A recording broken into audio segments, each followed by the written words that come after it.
Good evening, and welcome back to the Untold Tales of DRAKKENHEIM. This is the Dungeon Dudes weekly Dungeons & Dragons 5th edition livestream campaign.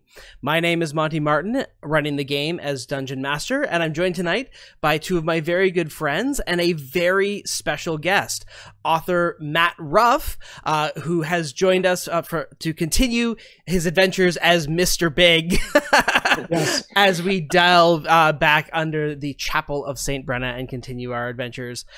Who are these two folks that we got down here that we're playing with as well? I am Kelly McLaughlin, and I will be portraying Fred Oates, one of the two Oates brothers who lost everything in DRAKKENHEIM and is looking for some ways to make some quick cash. He is a human psi warrior.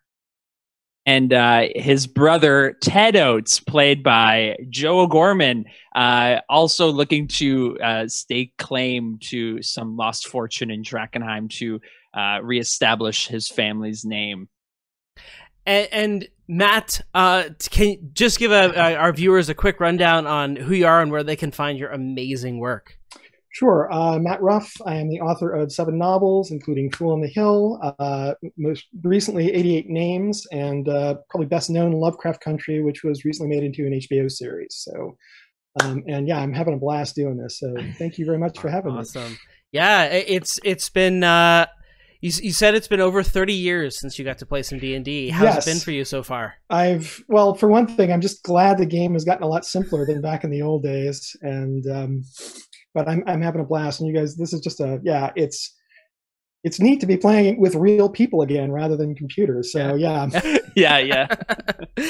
Yeah, so much fun. So to give you all the rundown, this is part 2 of our Grave Robbers series. If you missed part 1, it's up on YouTube right now, so go check that out. You can also find all of Kelly and I's amazing stuff that we put out on YouTube every Tuesday, every other Tuesday, and every Thursday as well. So that's all at youtube.com/dungeondudes.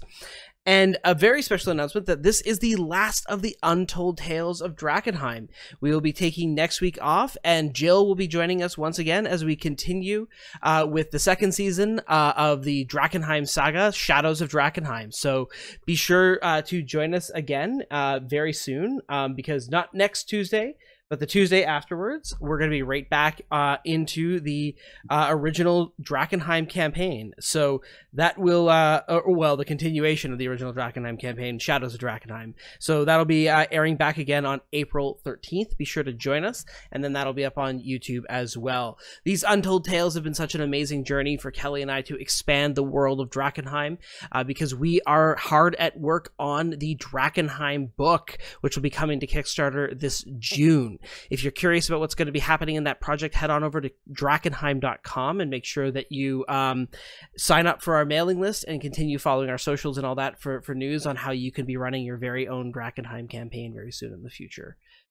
With that, anything else we got to announce? Actually, I did want to do a quick shout out for the 88 Names podcast, which is associated with the publication of 88 Names. We have a new sponsor, HyperX, and they sent me the sexy HyperX Quadcast microphone, which is much better than the one I was using. Just the fact that it's got a stand and it actually sits on my desk without me having to stack game boxes under it is really cool. It's got multiple settings, including a stereo. So if you want to do like dance widdershins around your recording table, people will actually be able to hear you with stereosonic headphones moving from left to right.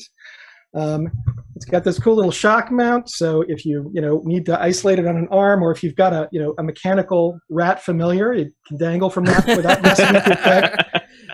But of course, the best thing for me is just it glows, it's shiny, and if you feel the need to make an embarrassing sound or blurt out a confession, all you have to do is oh god, and they don't know what you said. So, smart stuff. So, check yes. that. Yeah. HyperX Quadcast. HyperX Quadcast. The choice of virtual tomb robbers everywhere. Mr. Big making the plugs. Indeed. Well, with that, shall we delve back into the ruins? Absolutely. Yes. Very well. When last we left our heroes, they had invaded the underground crypts, the crypts beneath the Chapel of St. Brenna, in search of the fabled Scepter of St. Vitruvio, a powerful healing relic. But their motives are less than altruistic because they're looking for some cash. Mr. Big and his lackeys, Fred and Ted Oates, have delved down into these ruins to claim this for their own, I guess for their own health and enrichment, you could say. When last we left our heroes, they had found that there were, in addition to finding a fancy new, looking for the scepter though, Fred Oates found a fancy new sword in one of the crypts, which caused several of the paladins and clerics laid to rest beneath here to animate and attack our heroes. That almost resulted in the death of Fred Oates. But you were saved and managed to defeat the undead and recover at the last moment. You now stand within the crypt. The bones of the undead, of the reanimated undead, are scattered across the entirety of the grounds here. You're in this roughly donut-shaped circular chamber, where, as I said before, there are 6 stone slabs where the remains were laid. The candles arranged around each slab have now gone out, and the bones of the remains are scattered across the floor from you now that you've defeated them. In this chamber now is the stone door that you raised up using the winch above and the silver rod that you locked in place to hold it in place. And then there is another door leading to the south of this chamber. It is a similar construction to the prior ones, in that it is a heavy stone door with no visible lock, hinge, or handle, and it has a stone inscription of a paladin on it that inscribed onto the door is the following phrase. None are forever lost to the shadows. Candlelight grows for even candlelight grows brightly in the deepest night. Mm-hmm. And of course, we didn't see a winch for this door or for the other one on the other side, which I assume leads to whatever is behind here, which is interesting. Correct. There's part of me that kind of wants to go back topside and take another look around on the surface level and just see if we missed anything. Like I'm remembering the sundial and wondering if there's anything there that might help us. It's possible. But boss, I do want to be careful of those dust creatures that are hoping for some gems. So we should try to avoid them. Well, no, we don't have to go back and bother with them again. I'm thinking... Although, while I'm thinking, I'm going to try and use my great intellect to remind myself if I have any idea what those creatures might be and how much trouble we would be in if we ended up fighting them for some reason. Sure. Give me an Arcana check. Sure.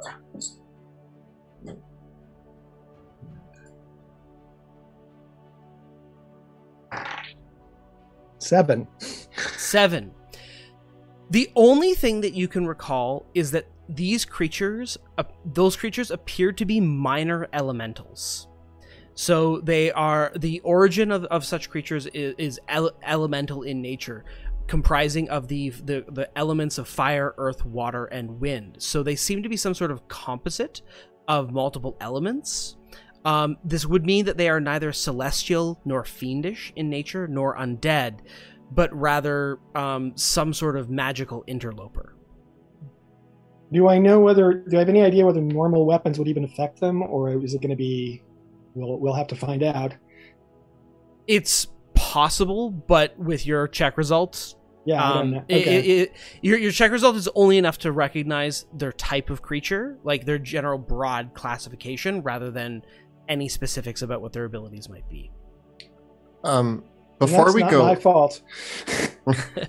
Before we go up, I approach the door and I'm reading it. is there any light shining on this door, or is it dimly lit because the candles?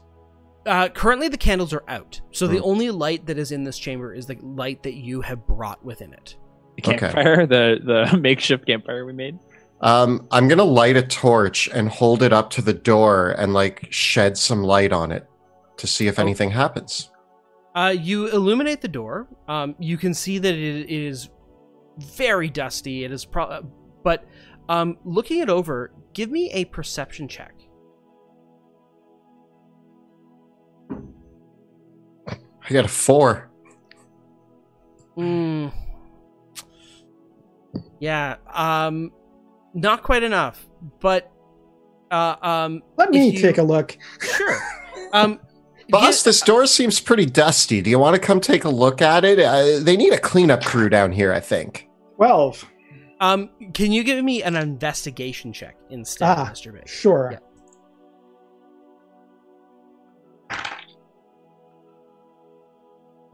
That would be, 24. Okay. At first, there's nothing. This is just an inscription. But then you notice something rather curious, and all the dust has shaken off this door, and there is a thick cloud of dust that has settled around the bottom of the door. There's several bits of stone and actually some cracks in the earth, the cracks where it slid into, and some scratch marks on it, as if it was opened recently. In fact, the dust is still settling in the air. So somebody went through here before us, huh? And is the stone hard, soft? With your check result, if somebody went through here before you, the dust swirling in the air, this door would have to have been opened in the past couple of minutes, or no more than like it was opened very recently. What if boss? I'm sorry. Go ahead, boss. I think maybe these doors work together, and I think this room, the inside door opens for the outside door on the other side, and vice versa. But I'm just pulling this from your idea. I think you kind of put that idea in my head with all the dust stuff. Well, then you know what we should try? Oh, we already jammed the door on the other side. So why don't you guys try that trick with the sarcophagus again, where you pull a sarcophagus under the door. We'll try to close the outer door and see if the inner door comes up. And then we may have to crawl, but you guys can. I'm sure you can stoop low enough to crawl and get in there, and I will make sure you're doing it right. Oh, boss, stooping low enough is what I do. So, I will say, though, it's going to take pretty much the rest of my mental capacity to get another sarcophagi under this door. Is that what we want to do? If so, I guess we could try backtracking to the other one and see if that one, which we already jammed open, also caused the inner door to jam half open. Why don't we do that and save the effort, and then see where we go from there? That's like your boss. All right. I'll lead the way. Oh, thanks, Ted. I'll be right behind you. Don't even worry. I'll be somewhere behind you.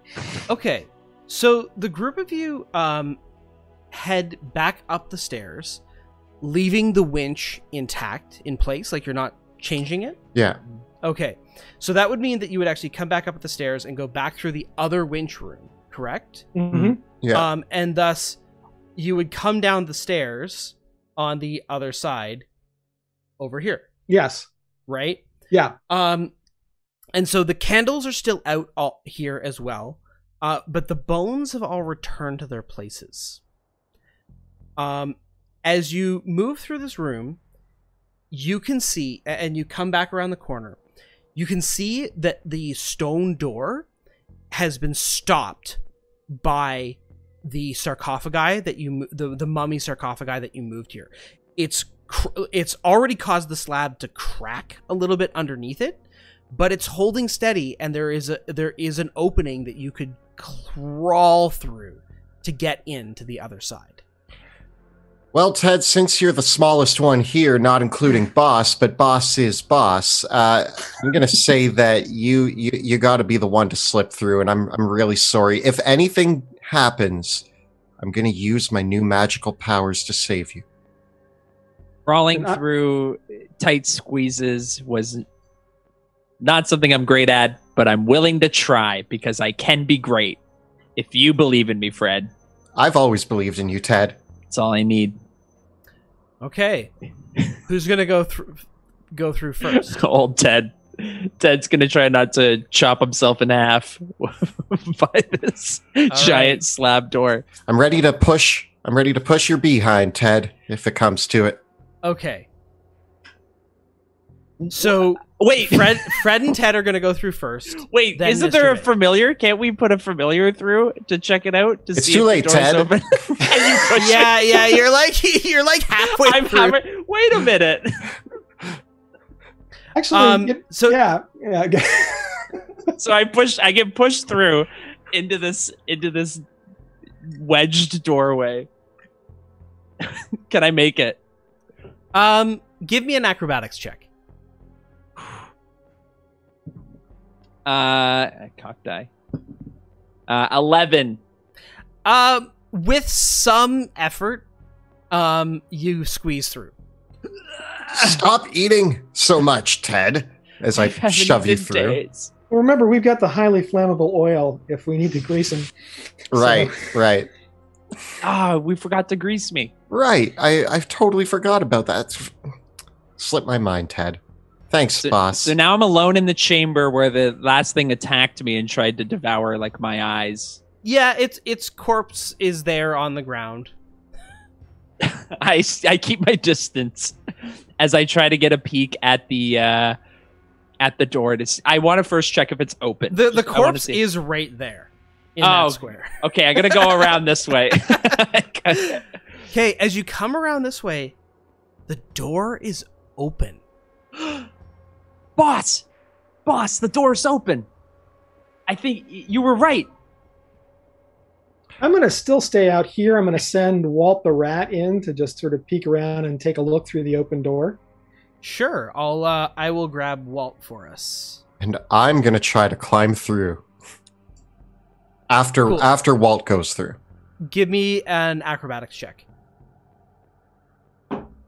14. You managed to squeeze through as well. Oh, hey, Ted. Okay.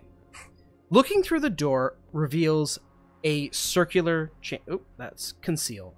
Conceal, not reveal. Reveal, not conceal. Yeah. Okay. Through this door is a chamber shrouded in darkness. But you are able to see with your dark vision into it, or with your light sources as you illuminate it.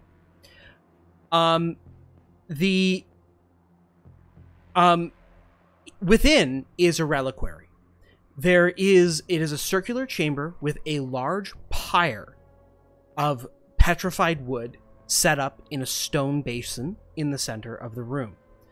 Surrounding the pyre are several more urns and niches in the wall of what seem to be of what are marked with inscriptions as revered individuals who passed.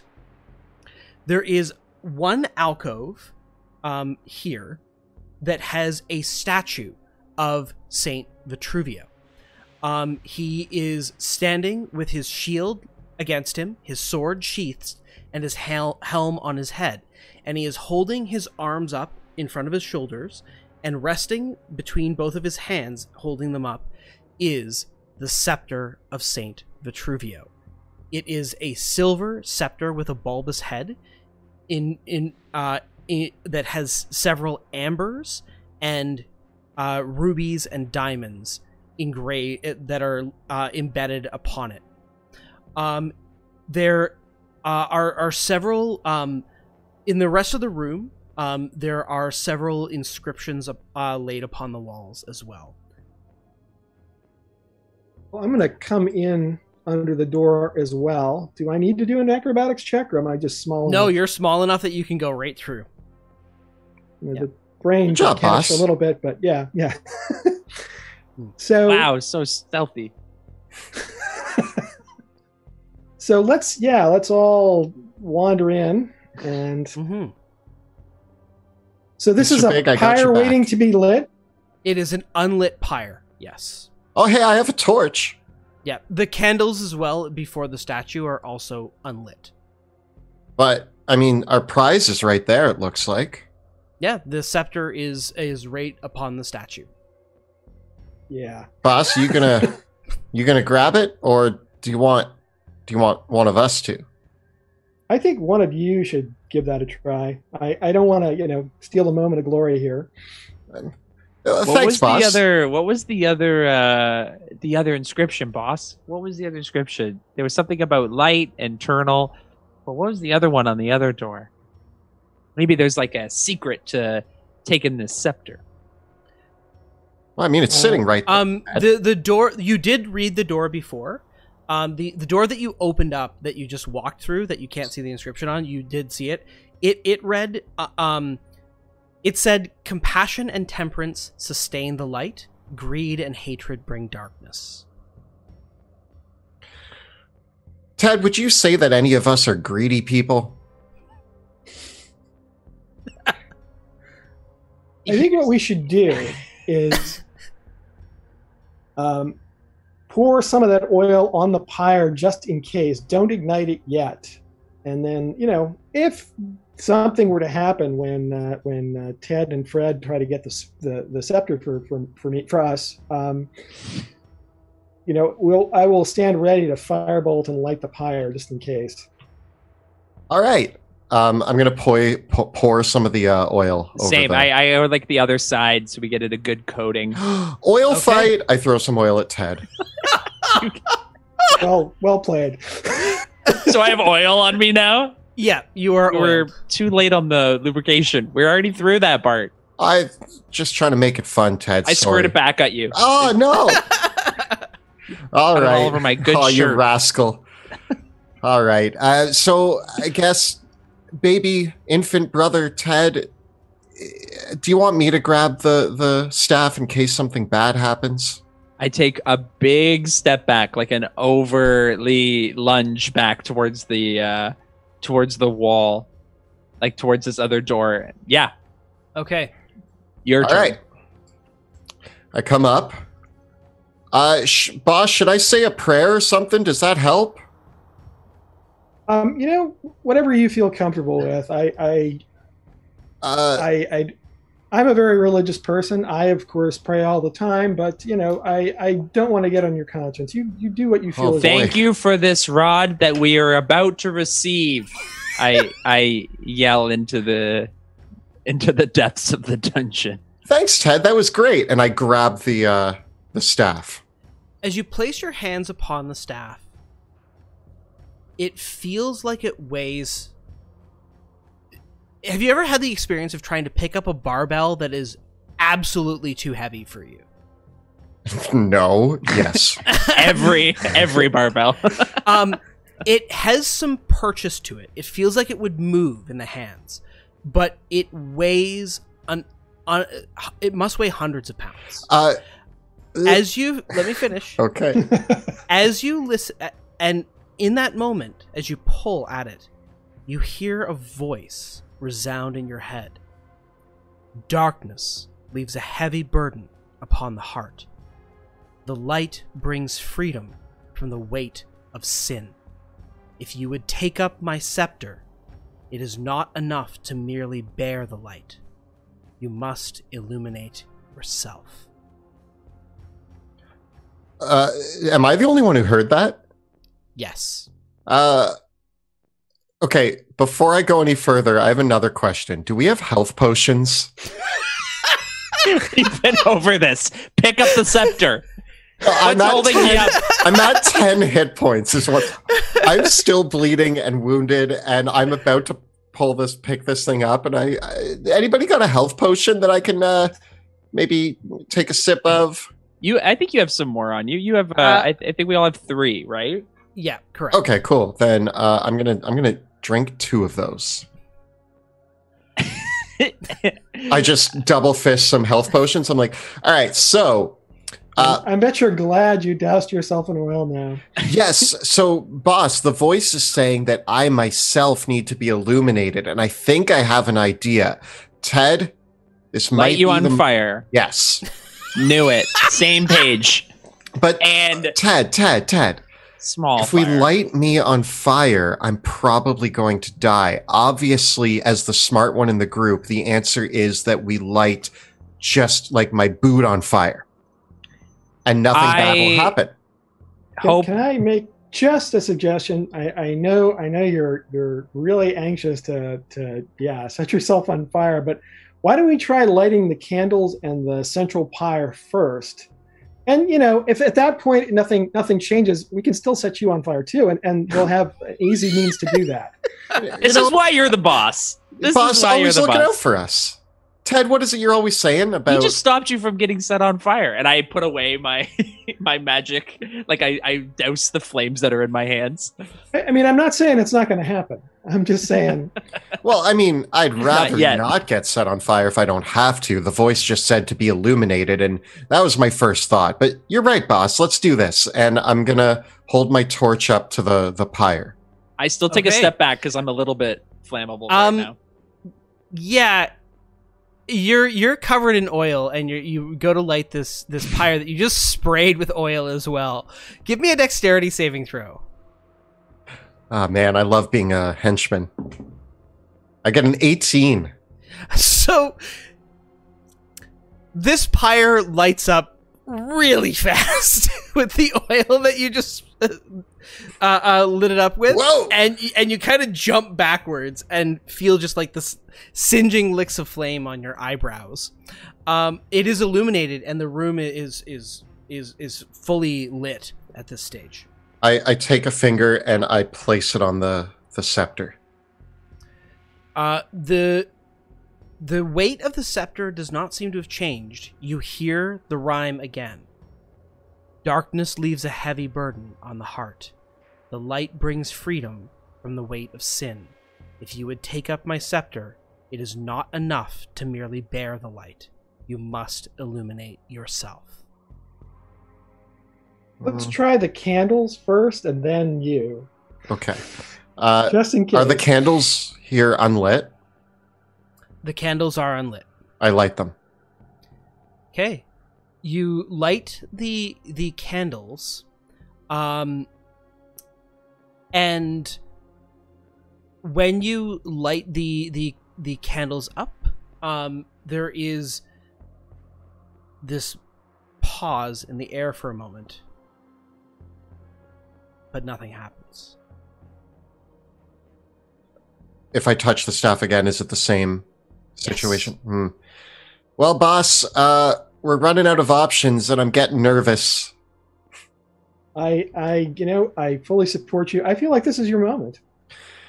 Ted, I'm going to do this quickly. Here's the plan, all right? Now, being the smarter, older brother, we need to be really good about this. I don't want anybody getting hurt, especially you. So we're going to set me on fire. I'm going to pick up the staff. Then you're going to make me not on fire anymore. Gotcha. Actually, shouldn't you be the one to pick it up, though? Because you're the one who's going to be illuminated. I'll set myself on fire and pick up the staff, and then Ted will be the one who sets me on fire and the one who douses the fire, because he's my brother and he's I will magical. Supervise from a safe distance. Yeah, you don't have to do anything, boss. We got this. All right. I'm gonna take some holy water and sort of just like spray it on your face just to try to save the face. Yeah, don't you don't want the face. Just get the clothes.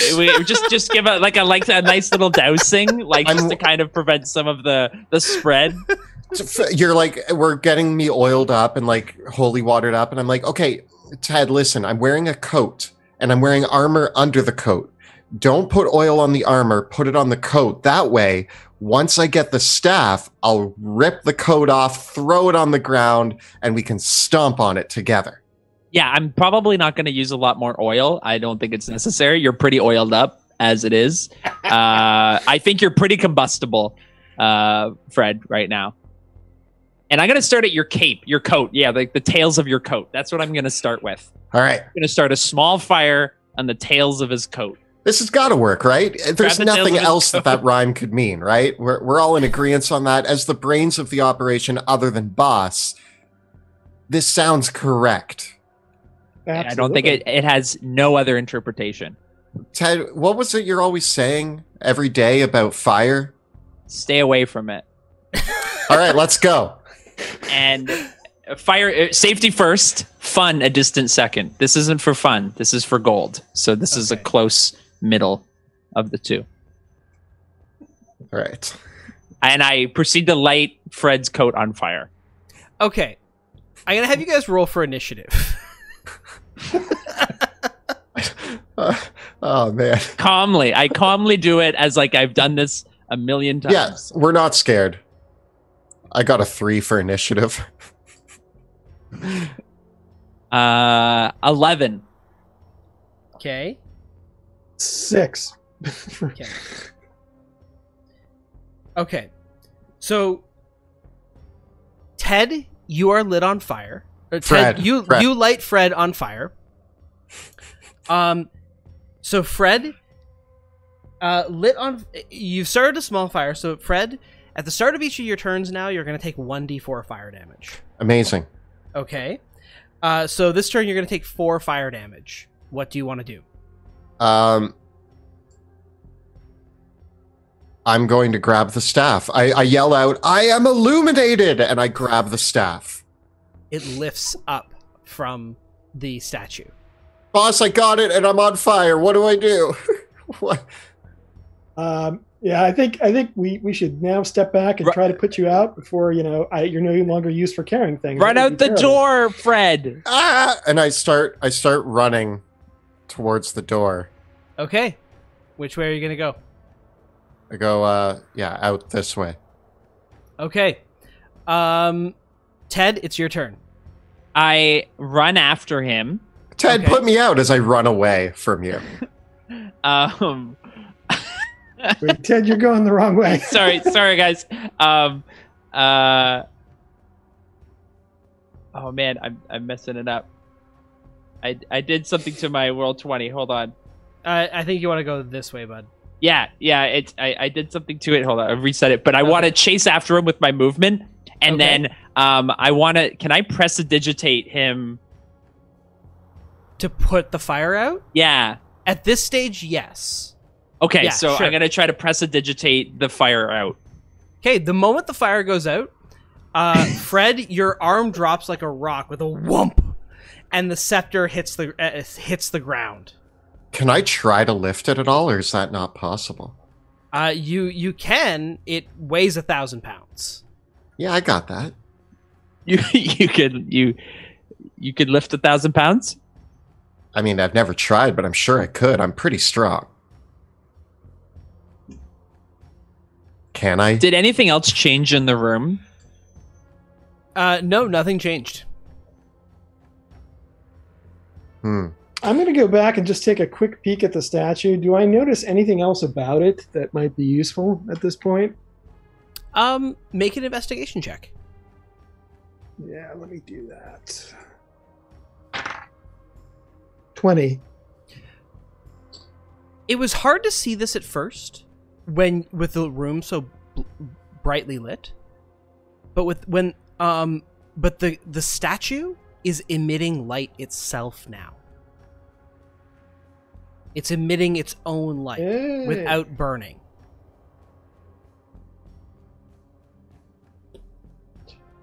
Do we have anything that will... I don't have any illumination spells. Does anybody else have a way to make Fred glow without being on fire? Wouldn't that be convenient?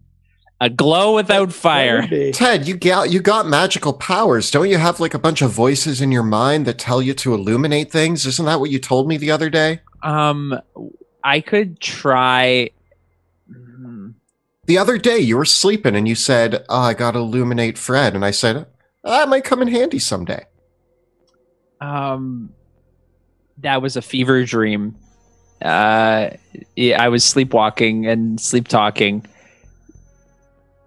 Does prestidigitation give me the flexibility of, for example, a harmless sensory effect, such as a shower of sparks or a puff of wind? Could I create like a glow coming from Fred?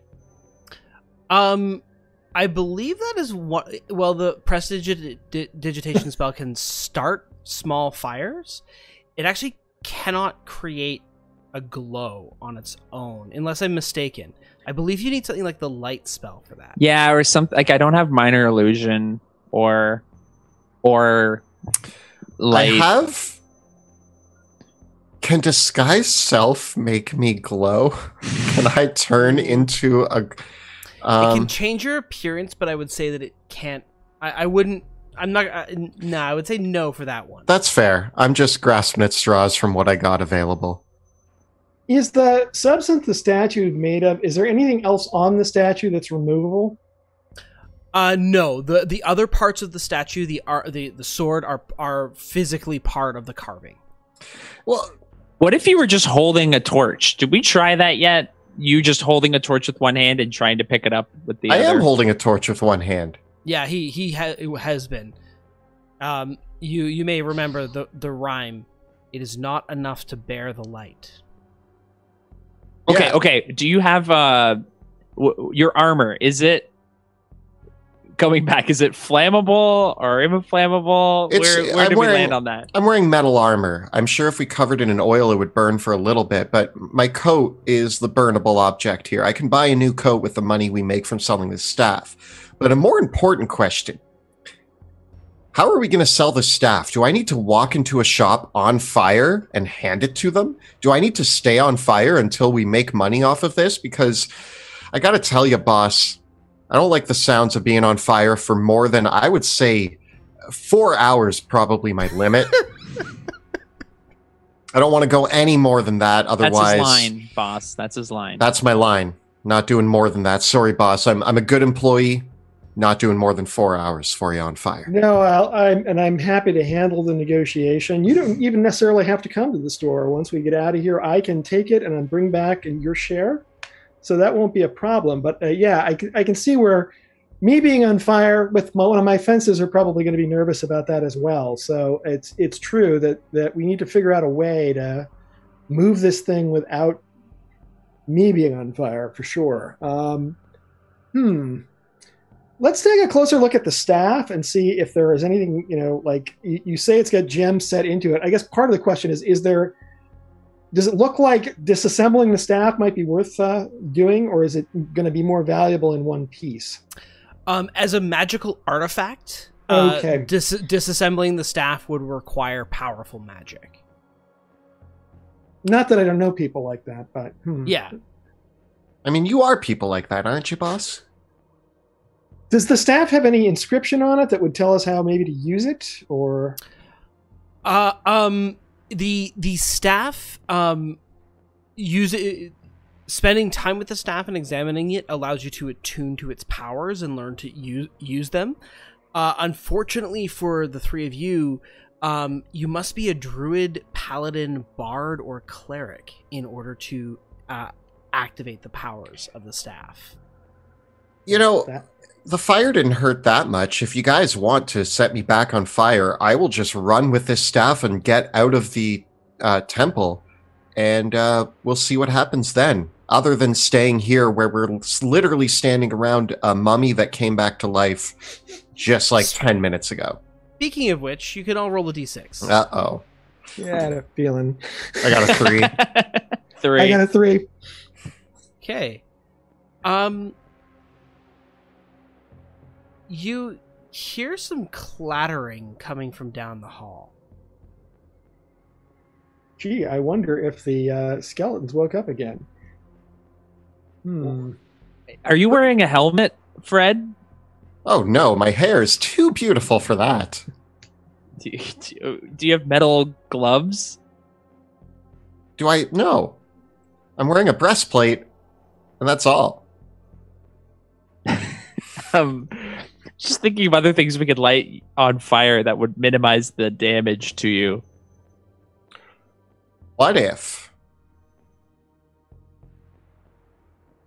Send Walt down to just keep an eye on that door, see if anything's coming. Yeah, things are coming. Ambush? Boss, what is it? It looks like the skeletons are up again, so what we're probably going to want to do is kill them one at a time as they enter the room. So I got this. Yeah, I'm going to stand back here and watch, and you guys should probably, get closer. I just pull my sword out and walk up. I've been on fire already today, and I fought more undead than I've ever seen in my life. What's a few more? Cool. The skeletons head towards the door,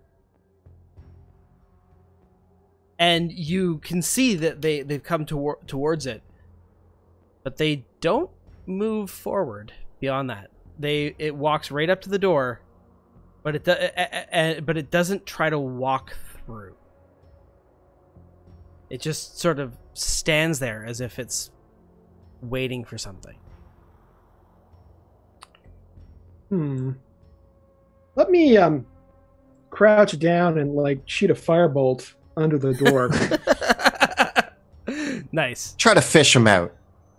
If they want to be nice enough to just stand there, why not? Let's see. So it's a D20? Yeah. And so 14.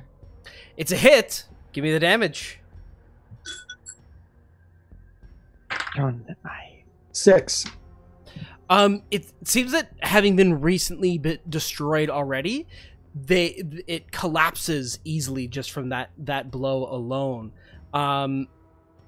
And so with them standing just at the door like this, you're able to kind of shoot them like a fish in a barrel, but they clatter down to the ground, and even on the ground now, several of their knuckle bones still kind of twitch, and their jaws kind of clatter, and their teeth still chatter on the ground. You know, I thought these temples would be better at maintaining their dead. I thought when I took a job as a grave robber, it would be easy money, but apparently dead just keep coming back to life down here. So what we probably need to do is get past these things before they get pulled back together. Which means, unfortunately, that Fred, it looks like we are going to have to set you on fire again. Don't worry, boss. I got it. I want to try something. Okay. The scepter has like a handle and sort of like a head to it, right? Yes. I want to try to pour some oil on the head of it and light that on fire. So I'm here making like a simple torch out of a very expensive magical item, and then I want to try to pick it up. That works. The torch is now on fire. And because you've covered in oil, you become illuminated pretty quick. You are illuminated. It burns you when you pick it up. So you take 3 fire damage, but you can lift it because technically now your hand's on fire. Perfect. And I'm gonna run towards the door and try to do like a slide. I want to try to just wedge myself through the door. Okay. Give me a acrobatics check. A magnificent 7. You're stuck in the door. Well, help! It's hot. It's hot. It's hot. So hot. Oh man! I run up and I start shoving him. Did through. You guys oil the door? No. Wait. Didn't you oil this opening up as well? No, we didn't. No, you we're didn't. talking about oiling ourselves up. Okay. I come and I goodness. drop kick Ted in the rear. Okay. Try to get him. You are still covered in oil, and so as you go to push Ted through, and he's holding the fire thing. Give me a dexterity saving throw and a strength check. This is. Fire I got an burns. 18 on the dexterity saving throw. Okay. And a strength check. Yeah. Athletics. Yeah, sure. Give me athletics. 19. Like a good shove. You manage to give him a swift kick in the buttocks that sends him just with a pop on the other side of the door, and not set yourself on fire in the process. Go, Ted, go! Mr. Big, what would you like to do? I'm going to just duck under really quickly and follow after, and then we'll see what happens with Fred. All right. Ted, it's your turn. I keep running over the bones of the fallen. Okay. So you move. Do you want to dash or move any faster or anything like that? Great advice. Yeah, I dash. Let's dash. Let's try to make it. I think you can make it all the way to the stairs, yeah. Yeah, I can get up the stairs. And Is Fred? the fire spreading? Yeah, you're going to take another 2 points of fire damage this turn. Hot. I power slide under the door. Okay, give me an acrobatics check. Get a 11. You kind of scrape your forehead, but you get out. Nobody saw that, right? Great. And Mr. Big, what would you like to do? I'm going to keep following Ted, though. Of course, I don't move quite as fast, but I guess I'm dashing through there. So I get 25 feet plus. Dash gives me another 25 feet. Is that right? Correct. Yeah. Oh, yeah. Yep. Then I can go at a reasonably good clip, but I'm not as fast as these guys, obviously. Okay, well, I'm going to bring everyone back up to the upper level. And I just need to know now which way you all would like to go from here. How would you like to leave this place? I'm gonna start a telepathic conversation with Mr. Big.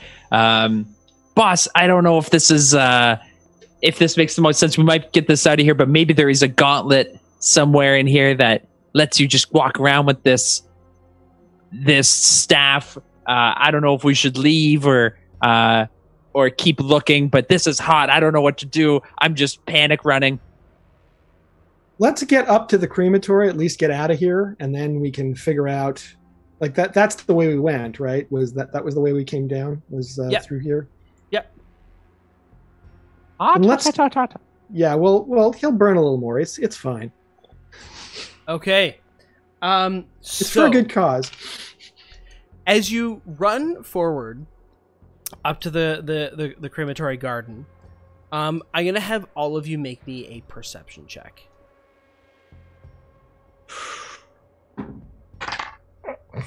11? 3. 12. Okay. I'm too worried about Ted. Ted, you're on fire! I don't know if you knew that. All right. Hot. So hot. Ted, you're going to take, in the process of leaving, you take another 7 points of fire damage. Oh. Is it possible for me to slow my running and with my free hand chug a potion of healing? Or would that not get me out in time? If you don't dash, you'll take another d6 points of fire damage. Are you dead if you do that then? No, or? I'm fine. Yeah, then let's get out of here, and then you can heal up afterwards. I think that's the way to go with this. Sorry. Yeah, boss. I won't slack. Just keep running with the flaming. My arm is now mostly on fire. Like the fire's really spreading. Can I put it out a little bit? Can I try to keep it to the glove just so my hand is burning? Can I try to Yep. force back the flames? That's totally fine by me. Yep. Okay. I thought I was the one on fire. Ted, I'm sorry. Hot. Sometimes you carry me, and sometimes I carry you, and then once I carried a flaming rod. And Ted, I'm chasing behind you, and I go to give you a hug, and realize that's probably a bad idea, and I'm like, no, not right now. We'll hug later, Ted. Hug later. Okay. Who is the first one to go upstairs? Probably The guy on fire. I should probably. I think it's me. I'm dashing. I'm running as fast as I can. I'm following right behind him. Focused right on my arm. Okay. As you burst out onto the into the grass, carrying the flaming stick, okay.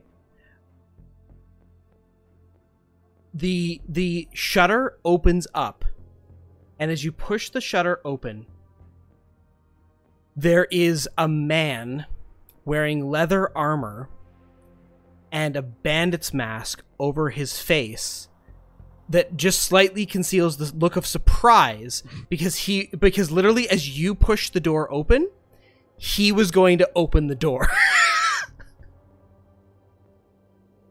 What do you do? I throw the rod at him. So I just throw it right into his like chest, like sideways. Okay. Make an attack roll. Do I just use my dex? Yeah. I get a 11. That's enough to hit him. It hits him, and I'm gonna say it does D6 for the staff and D6 for the fire. Roll it. 4 and 5. That kills him. You throw the staff in his face. Well, the scepter, the burning scepter in his face. It hits him and just there's just a small yelp. Doesn't it also become 1,000-pound scepter again once it leaves? Does it like crush? It doesn't. Oh, really? Oh, but it still kills him. So it still kills him. Good job, Ted. Anik. And the staff lies on the ground outside the chapel over the dead man by the dead man's body. And you hear a voice say, you hear two voices immediately, with the sort of loudest whisper. One says, "What was? Shut it!" And another said, "Wait, is that it?" And you hear this more, "Shh! No! Hide!" I leap out with my jacket. And I just imagine that the door kind of slams back shut again. What do you want to do, Kelly? Well, Ted just burst through this door, and I want to, now that he's let go of the staff, I basically jump on him with my jacket to douse the flames on him. Okay. Yeah, just takes an action to put the flames out. Cool. And I hug him. I give him a nice big hug while he's wrapped in my coat. Oh, Ted, you had me so worried. Cool. So here's where we stand. The three of you are now still downstairs. All three of you, in the chamber that leads upwards. Okay, you have thrown the scepter back upstairs. I'll just delete these copies of you guys. And killed a man. What are you gonna do? I think we need to kill the other man. Yeah, we need that before they take our staff. Yes, boss. I heard someone out there. There's somebody. Oh, thank you for putting out the fire, Fred. There's somebody out there. I heard at least 2 different voices. I think it's an ambush. I got it. I'm brave, and I'm gonna go for it. I'm gonna just run out and try to find the staff and protect it. Okay. As you come back upstairs, you can you see another man reaching for the scepter. Just as you're about to come out and pick it up, it's still burning, right? Mm-hmm. And so the burning scepter on the ground. I'm just gonna put Mr. Big and Ted. I'm just putting your tokens on the statue, but you're not above ground yet. Mm-hmm. Fred, you come up, and you can see quite quickly that there are 8 other people in the crematory garden.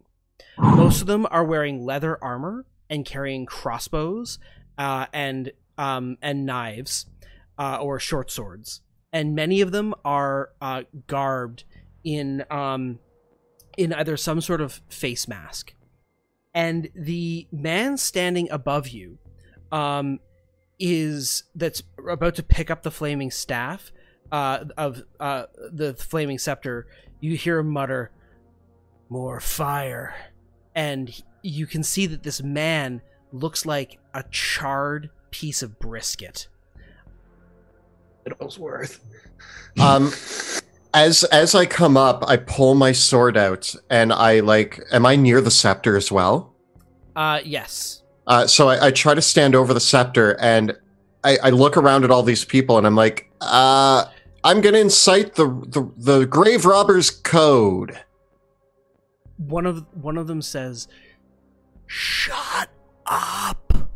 Why? They point inside the chapel. I look over at the chapel. Looking over at the chapel, you can see that there's other figures moving around inside the chapel. Oh, I'm going to incite the grave robbers code. I don't know what the grave robbers code is, but I'm going to just make it up and hope that they buy it. Okay, give me a deception check.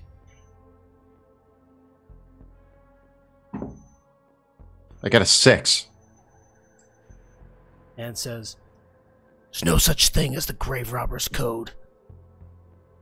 But we're stuck here right now, too. You want to get out of this alive? 50-50. We'll work together, yeah?" I'm not in charge. Going to be a problem. You have to speak to the manager. You're going to have to speak to boss. I don't get to make those decisions, but I can tell you right now, I killed like 20 dudes back there. They were mostly dead already, but I did it. They're dead again. And I ain't afraid to use this sword. It's magical. I found it in there. It's glowing and scary, and you should all be very afraid. Boss? Yeah, here's my problem. As soon as he sees my face, this is going to go south. So I'm still out of sight, right down below? Yes, you're still downstairs. But you hear the voice, and it's unmistakable. You recognize it right away.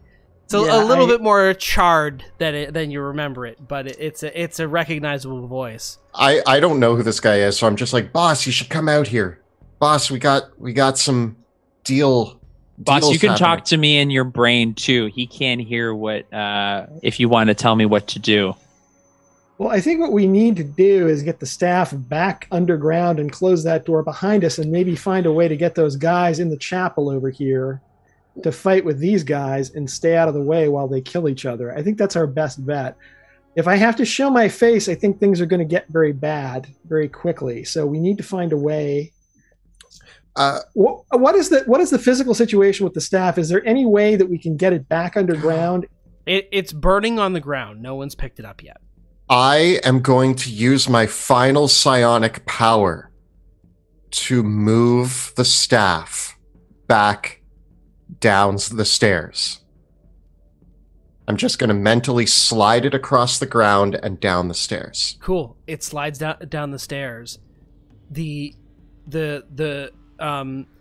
brisket burned man says, "You're gonna regret that," and he lunges to try to stab you.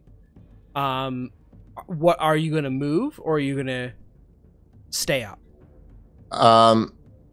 Before he lunges to stab me, can I move? Yes. So can I also yell like, "We'll regroup later," and then I'm gonna try to run and jump over this fence. Okay, you're gonna try and jump over the fence. Okay, it will. I will say, at this stage, we're gonna roll for initiative. Yeah, that's fair. And that he does make an opportunity attack against you, which hits. I'm afraid for 5 points of slashing damage. But let's get up into initiative order here. 12. I got 17. Ooh. And I got a big old 16.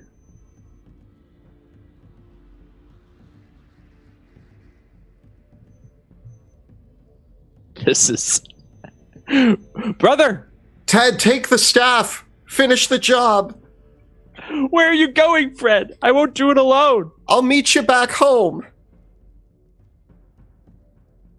Okay. Our other home? So yeah, the one that didn't blow up. What I'm gonna say is that Fred, you and Littleworth were kind of the ones most on the ball, right? So I'm gonna count your actions and his action and his attempt to hit you as their first actions because he beat you in initiative. The other bandits are all surprised this round. So Ted, it is your turn.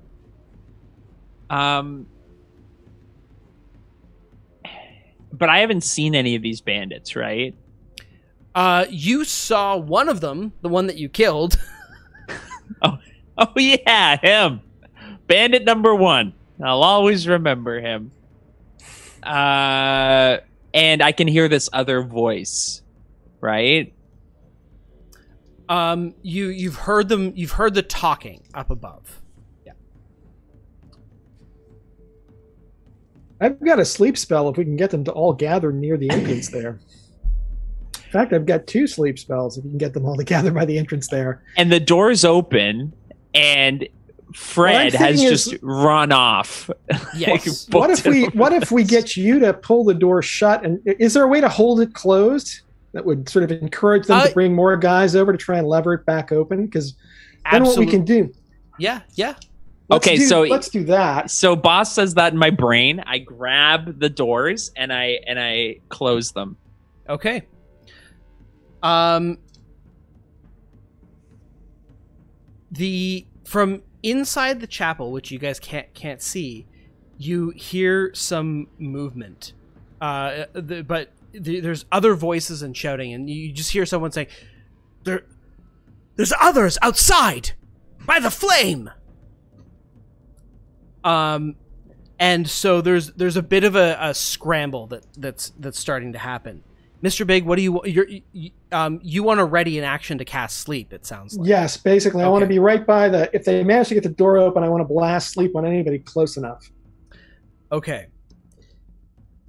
You hear a voice up above and says that cries out, "Looks like things are going to get interesting.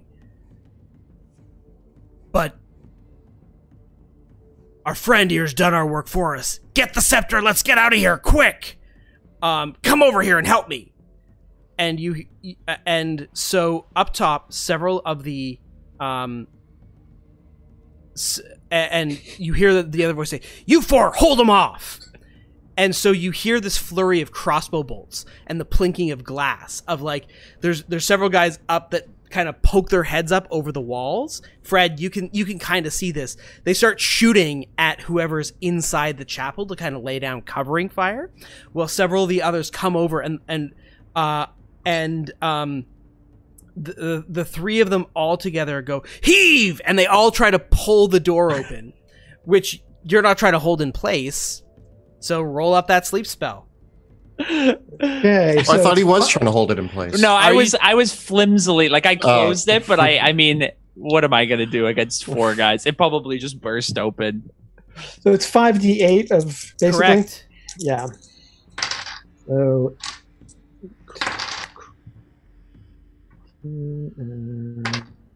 20. That is enough to put these 3 to sleep, but not Bart. Oh. Okay. The showdown. So I guess we're gonna just have to kill Bart. Sorry, Bart. As the trapdoor flies open and the spell goes off, Bart steps into the doorway, looks down at the shining light and says, "You." And he takes out his crossbow and he fires a shot immediately, without even hesitating, fires at you, Mr. Big. Okay. But unfortunately for him, the shot goes totally wide. and he misses. We're gonna go to Fred. Fred is going to leap back over the fence and lets out a battle cry as he jumps off the top of the fence and swings his sword down at Mr. Brisket.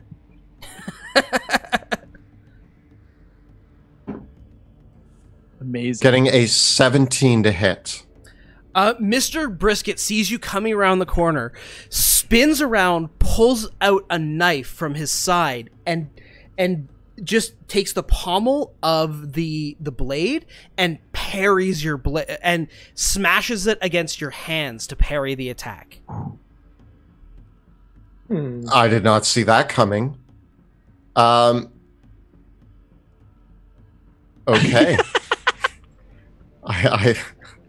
I'm going to action surge. Yes. Actually, first I'm going to use a bonus action to regain... No, wait. Is action surge a bonus action? Yes. No. It's a free action. Yeah, it's nothing. I'm going to use a bonus action then to regain a psionic power. And then I'm going to action surge, and I'm going to surge again. Okay. Fred, save us! Ooh, okay. Getting a 21. He can't parry that one. All right.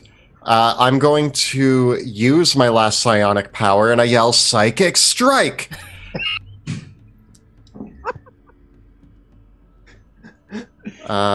Doing an addition... Okay, so that's going to be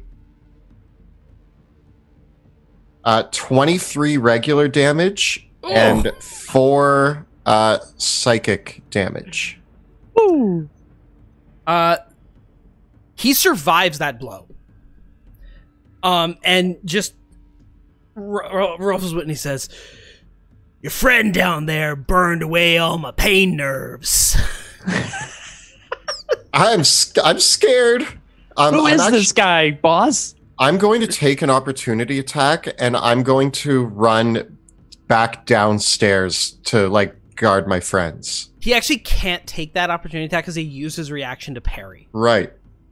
I jump back down the grate. In answer to your question, Ted, this guy is a complete loser. You can totally take him. Okay. Well, Ted, it's your turn. Jealous, bitter man. So Unable he needs to deal to with his go? own inadequacy. Yeah, I mean, it's almost a waste to have to kill him, but I think let's put him out of his misery. I reach into his mind and I lash out, almost like a spike driving through his thoughts, and I cast Tasha's Mind Whip. He has to make an intelligence saving throw. He gets an 11. So he's gonna take 12 psychic damage. Nice. And on his next turn, he can't take a reaction until his next turn. And on his next turn, he can choose either to do a move, action, or bonus action. He can only do one of the three. Okay. Alrighty. So I just it emanates from my eyes. My eyes glow, and he just gets hit with almost like this telekinetic shove that kind of hits him in the brain. And then I'm gonna shove him backwards 5 feet and run down the stairs. Okay. From within the chapel, you hear you guys can't see this, but there are people that are stepping outside the chapel. So you're all downstairs right now. Yeah? Okay. Yeah. Mr. Big's plan. There's some there's some miscellaneous screams that are happening, and you hear some voices say, there's an argument. We're under attack for the flame. The truth of the falling fire shall not be dissuaded. You hear people screaming out from up above, and you just hear the sound of a scream of one of Littlesworth's men, and this sound of crackling radiant energy. And so with that, we go in response, though. You also hear several other folk that the sound of crossbow shots getting fired, and a few others screaming from up above, as well as they're shot down. And then you just hear a swift kick from a swift kick, and Littleworth say, "Get up! We gotta get out of here." Fred, it is your turn. So just chaos. Did I see the people in the chapel? I saw what they looked like. What were they wearing? They looked like peasants to your eyes. Most of them were wearing either black or gray or sackcloth robes, and most of them were carrying either hatchets or knives. They didn't look very formidable at all. If anything, they just looked like a bunch of common folk. Boss, I got an idea. There's another exit, right? There's a staircase in the room with the scary dust things. But if we make it for there's a war happening upstairs. We can squeeze by with the staff and just get out of here. Maybe we throw a couple of them gems as a distraction. Or, maybe we just run really fast. I'm going to grab the staff, even though it's on fire, and I'm going to start running. Can I, while I'm running, I have the spell Disguise Self. If I'm holding the staff, can I disguise myself to also look like I'm wearing sackcloth clothes? And can I make the staff disguised as well? Can I disguise it as a torch? You cannot disguise unless you stow it on your person. She's not gonna. The burning staff on your oil-soaked person. Yeah. I don't think that's a good idea. You know what, though? Give me an Arcana check. Okay. 17. Sure, you can disguise it. So I'm holding a burning, and it's burning me, and I turn into a peasant holding a torch, and I'm like, "It's a disguise, guys. Let's go!" And I run down. You take 6 fire damage. Yep. I run down the corridor. Okay. Man. Alrighty. Ted. I'm following behind Fred. I'm gonna chug a potion of healing because I've been on the short end of it for a while. So I'm gonna chug a potion of healing and keep pace. Fred, you got this. You doing okay? I'm on fire. That's all I got. Right, and I'm going to follow them, but I'm going to let Walt, the rat, bring up the rear just to make sure no one comes after us from that direction. Okay. Like I'll let him trail us just to keep an eye on what's coming up behind, because I imagine eventually somebody's going to find their way down here. Sure. So you all move together. So I'm going to move on the next turn. Then all three of you move into the other room where the elemental creatures were. Okay. You burst into the room. Do you guys acknowledge them or just run right past them? I'm burning. I'm a burning. You're Burning Man? Yeah, and I burst through the door and I just yell, "I don't have any gems!" And I book it towards the staircase. Can I grab the immovable rod on the way by? Wait, no, it's in the other room, right? It's in the other room. Ah, darn it. Okay. Yeah. It's fine. I don't need it. I don't want it. Okay, so the three of you dash, so that's going to be your turn. The three creatures say, "Hey, you were supposed to pay up!" So I'm going to add them to the initiative order. No. This is the best. This is the best. Why not? Sure.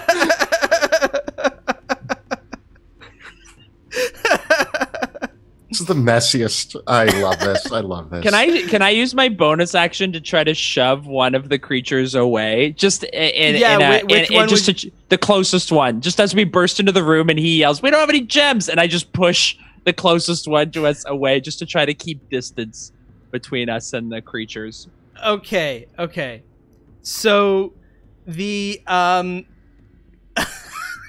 this is gonna be really funny. So it fails its saving throw and gets pushed away.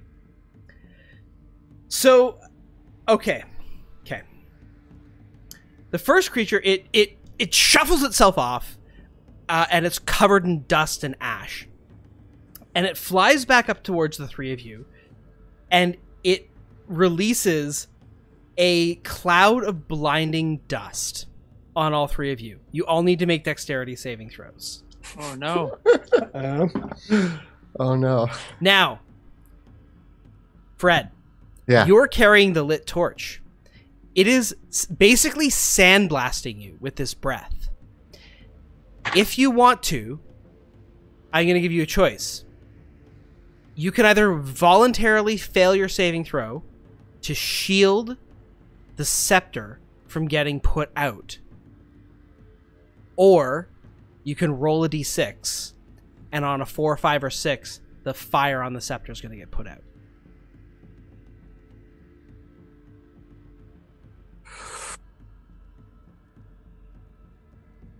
I'm going to take the blindness. Okay. And I as it happens, I reach out and like, Ted, take my hand and guide me. I can't see because I got a 9. I don't think I made it. Ted, you're blinded. Mr. Big, I rolled a 9. you are all blinded by the sand, by the pocket sand of this creature. It's a blind leading to At blind. least I'm still on fire. That should help light the way for those of us who are blind. Yes, that's Perfect. good. Okay, the others flutter forward on their wings, and they're gonna say, "Give us gems!" And so they'll attack with advantage against Fred and Ted. I get a 17 against Ted, and a 20 against Fred. All right. Yep, that hits.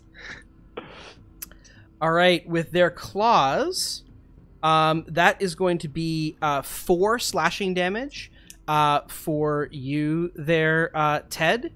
And for Fred, from the Magma Mephit, you are going to take 3 slashing damage and 2 fire damage. Ow. I barely noticed because I'm already on fire, so. Alrighty.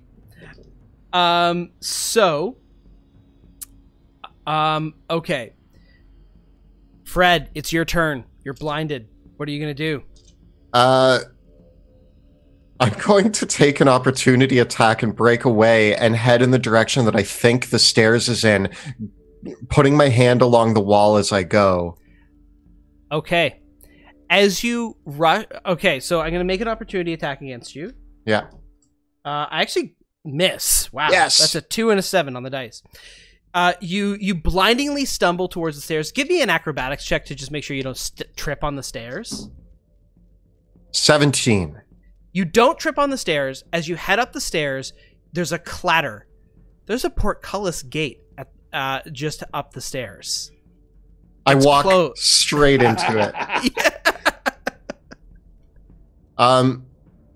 Can I, like, once again, I'm blind. Can I, like... So it's like a gate, like a garden gate, and you rattle against it, and it seems like you feel around within, and you feel, oh, that's a padlock.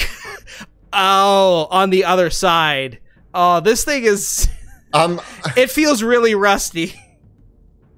Dressed as the pilgrim, I'm going to yell out from the bars, and even though I'm blinded, I'm like, I have the staff. Can anybody open this door? Where are you? But I'm yelling that to anybody, like even the people upstairs. Ted, you hear this. What are you going to do? I know I don't have light. I'm blinded. There's sand all in my eyes, but there's like things around me, right? Yeah, you can tell there's creatures fluttering around you. Fred, you can make another saving throw to shake off the blindness. It's a Dexterity. Dex. 20. You are no longer blinded. Yay. Ted, what are you going to do? I'm going to whisper into the sand. I want to cast. So I want to see it's Dissonant Whispers is whisper a discordant melody that only one creature of your choice within range can hear. So I don't have to see them; they just have to hear what I'm saying. That was going to be my question. Okay, and I'm going to twin it as a first level spell on the two creatures that are closest to me. So this is a wisdom saving throw? Correct. Wisdom saving throw. I get a 3 and a 2. Yes. So I go, get away from me. My eyes hurt. And I do 10 psychic damage to each of them, and they have to immediately use their movement or the reaction to move their speed away from me. Alrighty. I go, ow, ow, ow, ow, ow, ow. And I'm saying it almost like in the air. You can hear this creepy sort of like sound. It's almost jarring to the ears, like bad electronic music. Anything else that we want to do there, Ted? I'm gonna try to run towards. I don't have any. This way, Ted. Yeah, you can hear his voice. Just make a dexterity saving throw to see if you don't trip on the stairs. Ooh, can I get out of the? I got a 19, so I didn't. Yep. Can I try to get out of the blindness, or do I have to use my action? Yep.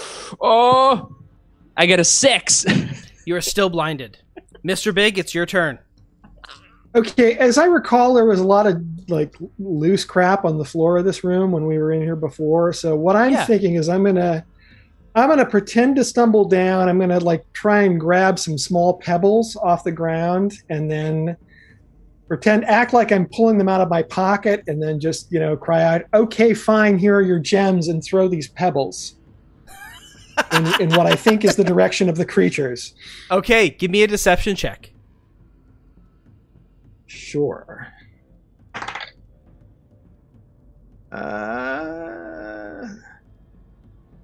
That is a 9. Well, I got a 6 on my insight check. So, is there, and you just want to hold your position where you are? Oh no, I'm going to follow the guys because we got to get out through that grate, and I think I'm the only one who can probably break the padlock unless they're going to just force it open. We need you. Alrighty. We need you, boss. Yeah, I'm going to try and follow. And make a saving throw to see if you shake off the blindness. It's a dexterity save.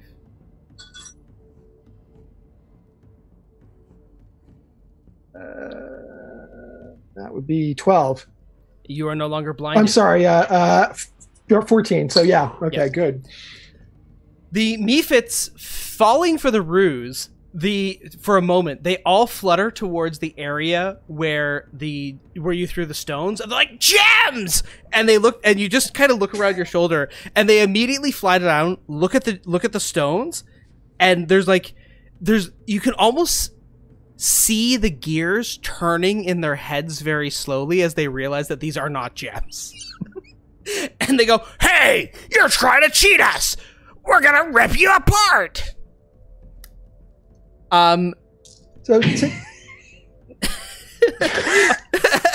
So with that, Fred, it is your turn. The padlock is on the outside, right? Like I can reach. It's on the other side. The door's, now that you can see, the door's pretty rusted. The lock is on the opposite side though. It doesn't.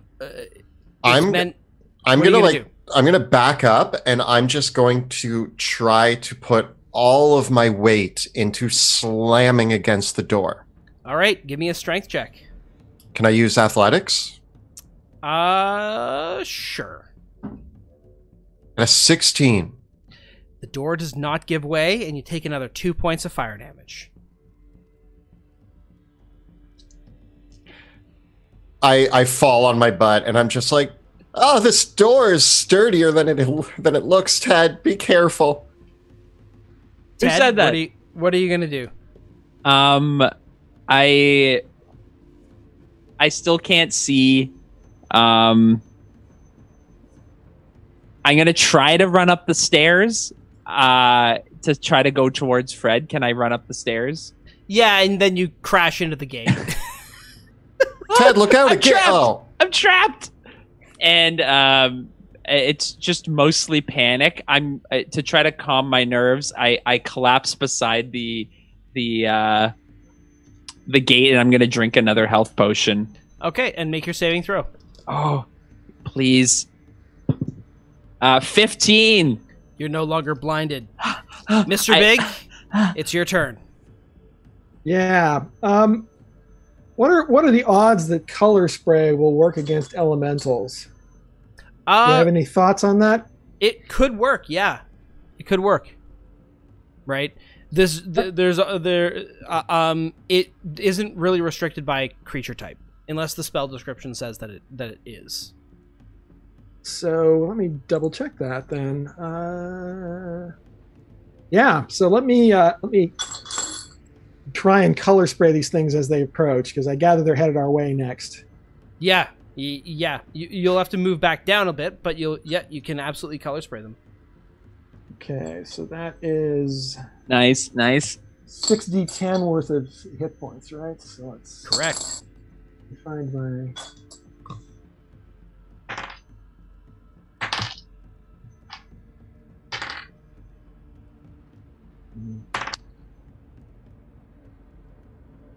Mm. 23 and 31. That is enough because 2 of them were injured before.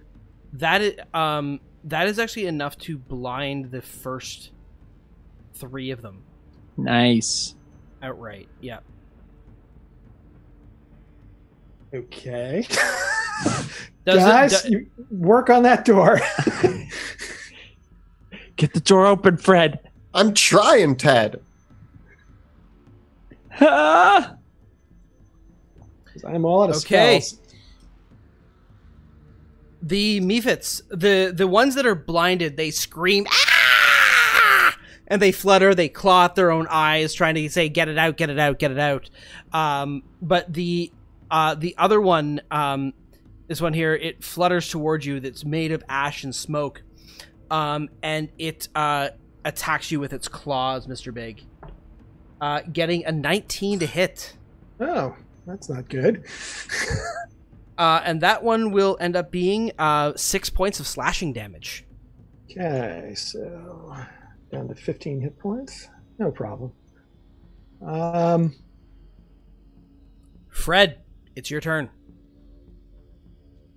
I'm going to the chain that the padlock is on. Is it like kind of wrapped? It's just wrapped around, like is it on a chain or is it? It's on a. It's like part of it. Basically, there's 2 hoops on the outside, and then the padlock is just in the hoops. Okay, so there's nothing on this side for me to smash. Yeah. Other than the basically door. be throwing all your weight against the door. Yeah. Okay, I'm gonna do it again. I'm gonna just slam as hard as I can against the door. Actually, Ted, can you help me? Can we do like 1, 2, 3 and slam? Yeah, sure. That'll give you advantage. I'll help. Get it open. That's gonna be a 25. That's enough. It busts the padlock. 25 is exactly what you need to bust the padlock from this side. Okay. So it breaks right open, bursting open, and you can head up the stairs now. And as I burst into the room, I assume that there's still fighting going on? You've got to head up the stairs. But if all of you are going to retreat and head up the stairs, I think this is the perfect place to take our break. Yes. Yeah. Dun, dun, dun, dun. Way to aggro the entire dungeon, guys. Just pulled everything. Classic. It's good. It's good. It's our first time doing it. That's why. Yeah. Well, with that, we will take our 15-minute break right here. We'll see you back at 1:45. And we are back from our break. We've only got a little bit of time left, so we're going to jump right back on into the action and save the plugs for the tail end of the night. So, our heroes have been stumbling their way to get out of this chapel, okay? And now you have broken down the gate of the spiral staircase under the main chapel, and you stumble up the stairs. As you make your way up the stairs, the light illuminating the chamber as you come up, you hear a voice say, you hear a woman's voice from inside the chapel say, "Come up the stairs. I know you're down there. Come up and we can make a deal. This isn't worth your life." What's she doing paying attention to the stairs when there's people shooting at her? That wasn't part of my plan. I'm gonna go ahead with my plan anyway, and I'm going to come running up the stairs, disguised once again as a pilgrim in sackcloth clothing, carrying a torch, and I'm going to try my best to make it look like it's not burning me. And I run up the stairs, and I yell, "They're everywhere. They're in the catacombs. They're all over the place. We need to run. I'll go get help." And I'm just gonna start moving towards the oh, there's people. Okay. So yeah, okay. I burst out and I yell that. Okay.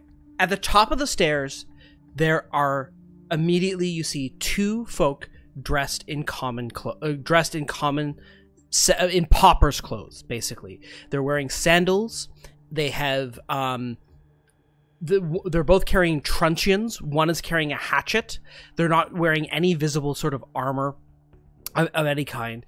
All they have on their persons are carved wooden necklaces depicting the symbol of the falling fire. Some of them have actually carved it into their foreheads, or and many of them are bald as well. As you come up the stairs and you finish your sentence, you can see that two of them are holding Bart Littlesworth. They've tied him up and have a knife held to his throat. There's another one, a woman, that is wearing finer clothes. She's wearing...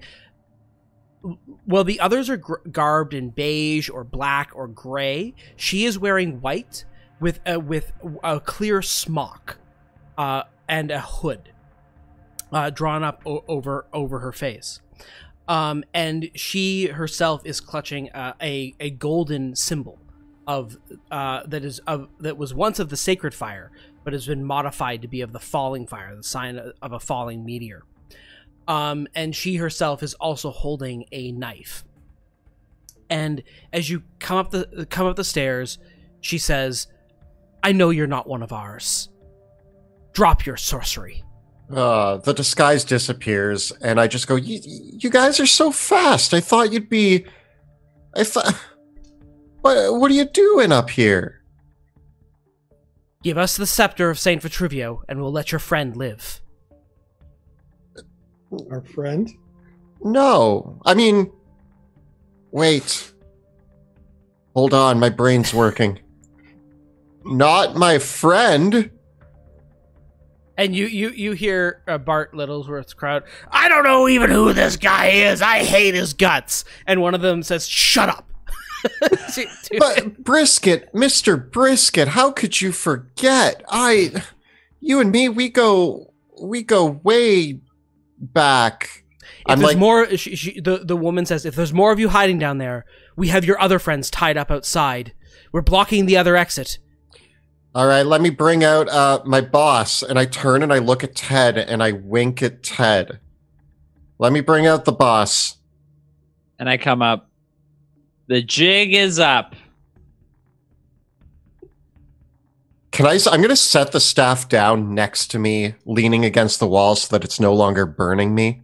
Okay.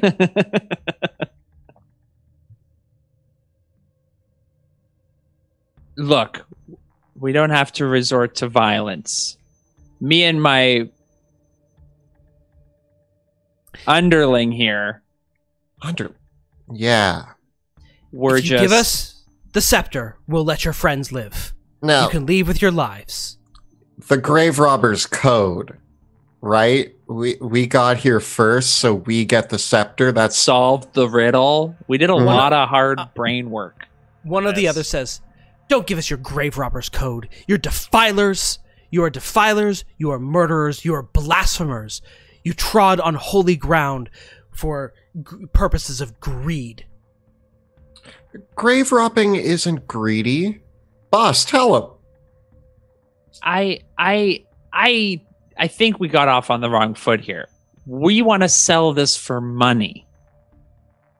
And we intend to save our families with it.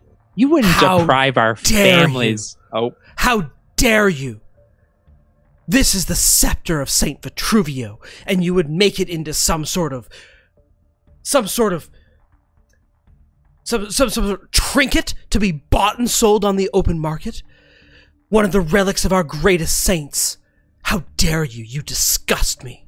To be fair, your church doesn't look like it's in that good a state, and I mean, what do you have against my family? Also, are you interested in buying it? We are currently looking for sellers. The woman the says, hide item. We can offer you something even greater than money. Something even more precious than all the gold and gems in the royal vaults of Castle Draken. Fred, you hear that? Oh man, is it a new shop? Are you offering us a new shop? I'm listening. More than that. Whoa. If you give us the scepter, we will spare the life of your friend. And we will show you how to save your souls from the coming darkness. Oh. I see. Ted, they're crazy. You understand, a great darkness descends upon us all. But the prophet Lucretia Matthias has shown us the truth. She has shown us how to find the light in the darkness, so that we might meet the end of this world and survive into a glorious age of light and heroes. You could come with us. Okay. Lucretia Matthias would reward you. She would teach you how to repent, overcome your sins. You could be great champions for our new faith. Ted, you know what? I mean, boss, Ted boss, sounds good to me. And I'm going to go reach for the staff, and I'm going to very purposely fumble with it so it rolls down the stairs towards Mr. Big. And I'll go, oops. They groan. Go get it. Okay. Mr. Big, what are you going to do? Well, as I just want to know the situation downstairs. Did the non-blind elemental try to follow me? They have not followed you up the stairs. I'm wondering, is there any reason to think that they can't come up the stairs? Because if not, I would love to try to get them to sort of come running this way by, like, I don't know, saying, hey guys, there's gems up there. Make an Arcana check. These guys upstairs have a ton of gems. 23. It's not unknown for elemental creatures to be bound in some way to an area. You've known, one of the things that you know is like your tricks of the trade is that oftentimes, like especially like wizards when they're guarding vaults and stuff like that, if you want a free roaming elemental, that's super expensive security. So if these creatures have been conjured in some way from another plane, it's possible that they might be tied to the place that brought them in and not actually able to leave where they've come from. Oh, this is not going to be help then. And my clever plan to bring them all up the stairs after me did not work, and we can't go back down because then we got to deal with them again. So, well, these people did not seem terribly formidable, though, right? It's just that there's a lot of them. Fred and Ted can see that Bart is grievously wounded, and all of them have been wounded by their fight with Bart's men. So there was definitely a fight between them. So they're not in tip-top shape, but they do outnumber you. Hmm. Well, I guess we can try to lure them toward the stairs and take them one at a time, unless they've got, I don't know, fire or something. Is the staff still on fire? I mean, is it still liftable? Or if I try to pick it up, am I going to get burned? Roll a d6. 4. It's no longer on fire, but it seems that once brought out of the crypt, whatever causes it to weigh 1,000 pounds is broken. Okay, so now that it's been brought, so it was essentially within the crypt, it weighs 1,000 pounds. As soon as it's out of the crypt, it doesn't. So we don't want to take it back down the stairs. This is the way we've got to get out. We've just got to somehow. My last question is, how high is the ceiling in this chapel?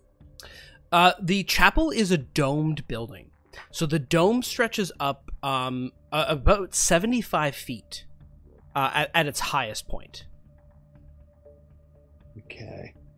Do I have any of the fire things left? The fire vessels? Roll a d6. 2. No. Do Fred and Ted have any left? Did they gather any? Did we spray it all? Did we spray it all on the fire? The oil fight. Oh, yeah, no. Yeah, I feel like you guys used it all on yourself. I thought the oil fight would benefit us. It's done nothing but hinder us. Cause problems. Ted, I'm sorry. I mean, Boss Ted, I'm sorry that I doused you in oil. Look, we don't want any more bloodshed. That man over there, he's a bad man. I can tell from his demeanor. I have a way with people. He says, "Wait, no, you're not going to let them kill me. We're friends. We're buds. I would never betray you. Come on." Remember? And he says, "Remember that time? That time, we went flying together, and I had that parachute. Or come on, you know." Sir, I don't know your name, nor do I know what you're talking about. I'm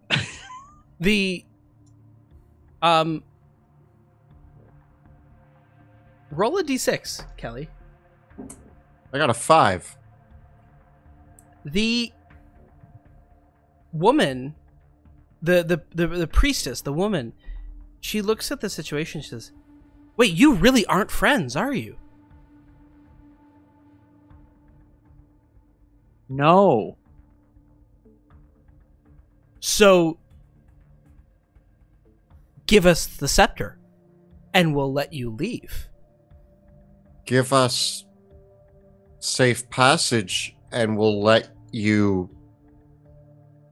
You know what? Before I say that, I'm going to go get the scepter that I just kicked down the stairs, but there's something you should know. That scepter hurts a lot to carry. So if you don't mind, I'm going to drink this health potion before I go get it so I can bring it back up here. Of course it would hurt one like you to carry. You have not seen the light. You have no faith in your heart. Cool, so I'm just going to reach into my pocket to get a health potion. Okay? Okay. Okay. And I drink my last health potion, and then as soon as I finish, I smash the vial on the ground and I go, "You let us leave, or if you let us leave, you can leave with your lives." Ted, was that intimidating? Did I do? It came off Make an intimidation check. a little bit unhinged. Oh boy. I got a 17 intimidation. Make your eyes glow. Do your eye glow thing. My eyes glow. They say, "Okay. If you attack now, the if you attack now, they're frightened of you. By the way, while turn. this is going on, I'm gonna. How much do I heal with a healing potion? 10 hit points. 10 hit points. Then yeah, let me.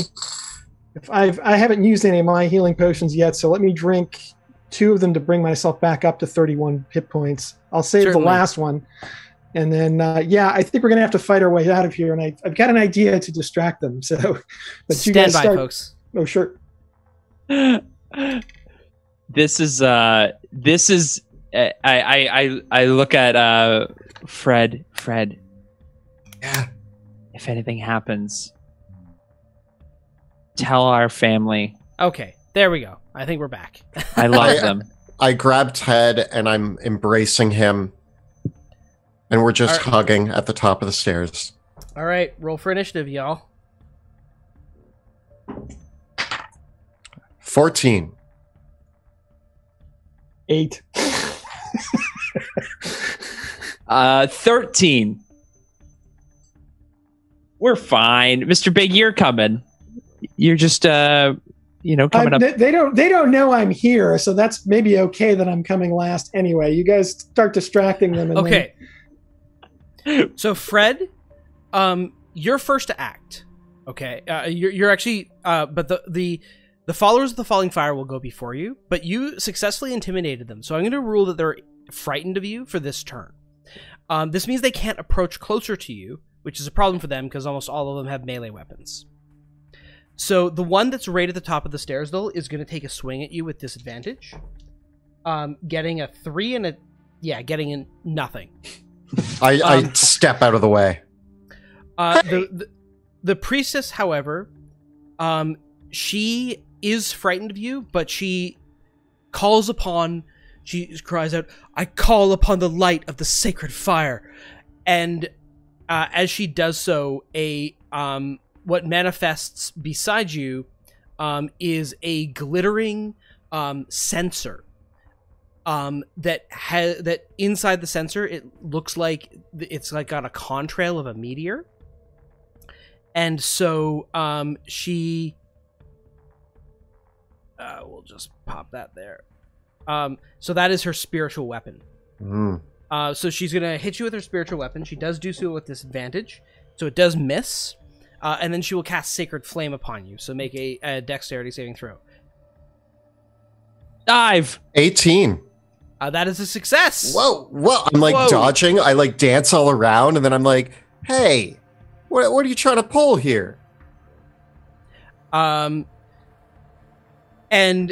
she, with that, Fred, it is your turn. I turn to the guy that took a swing at me, and I'm going to take a swing at him. Psychic strike. I'm out of psychic strikes, but I yell it anyway. Yell it psychic anyways. strike, and I dodge all around these attacks, Right. and I get a 16 to hit. It's a hit. 20 damage. They have 9 hit points, so it's bisected by the greatsword strike. All right. I then move up to the next one, and without skipping a beat, like it's just one attack flows to the next because I have my Great Weapon Master. Mm-hmm. Getting a 12 to hit. Yeah, also a hit. Oh boy. Doing 18 damage. Again, twice their 9 hit points. Oh god. Double. And then I hold the sword out and I'm like, anybody else want a piece of me? Ted, it's your turn. I turn to the group and I'm going to cast again from the ground, from the earth beside the priestess, a hand. The ground begins to like bubble and shake, and a hand reaches out and tries to grab her. Cool. I gotta make a saving throw. Strength, DC 15. I get a 16. So it reaches out, but it can't quite grab her. Darn.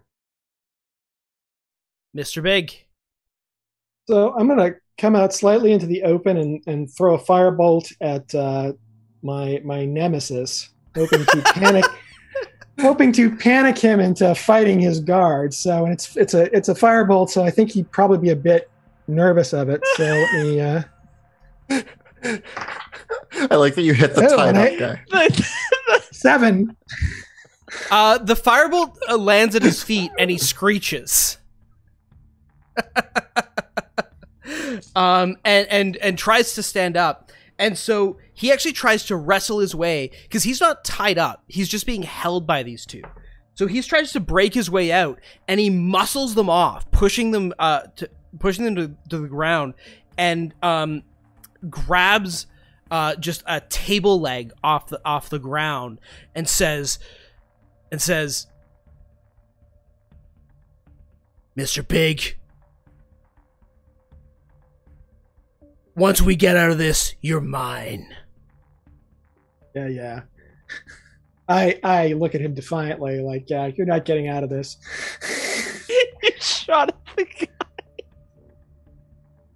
guy. Alrighty. You can see that outside the chapel, ostensibly guarding the other door, the other exit, come 2 more rushing over to help. Back in the main chapel,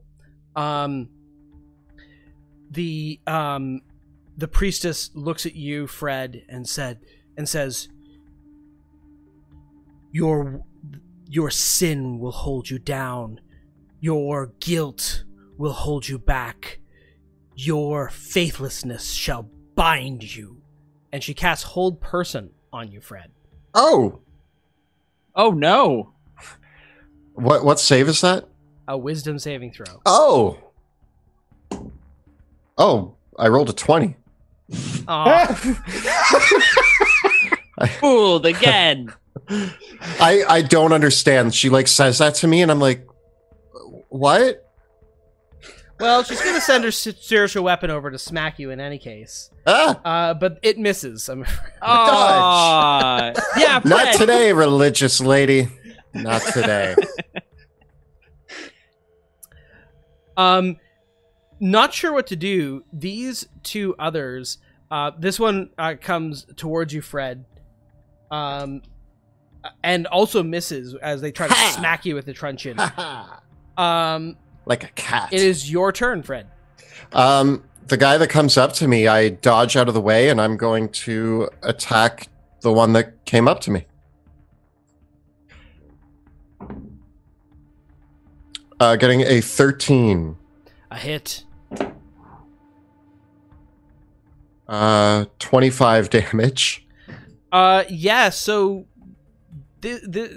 these great swords on common folk is not a good combination, and you've kind of turned the hallway into this very grisly scene of several brutally mauled bodies. As I chop this one down, I look at the priest lady, and I'm like, "Stop sending them over here.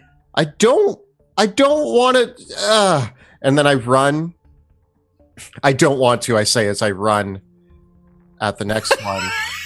And I'm going, don't want to do this. I don't want to do this, I say as I yell, "Psychic Strike!" And I get a 13.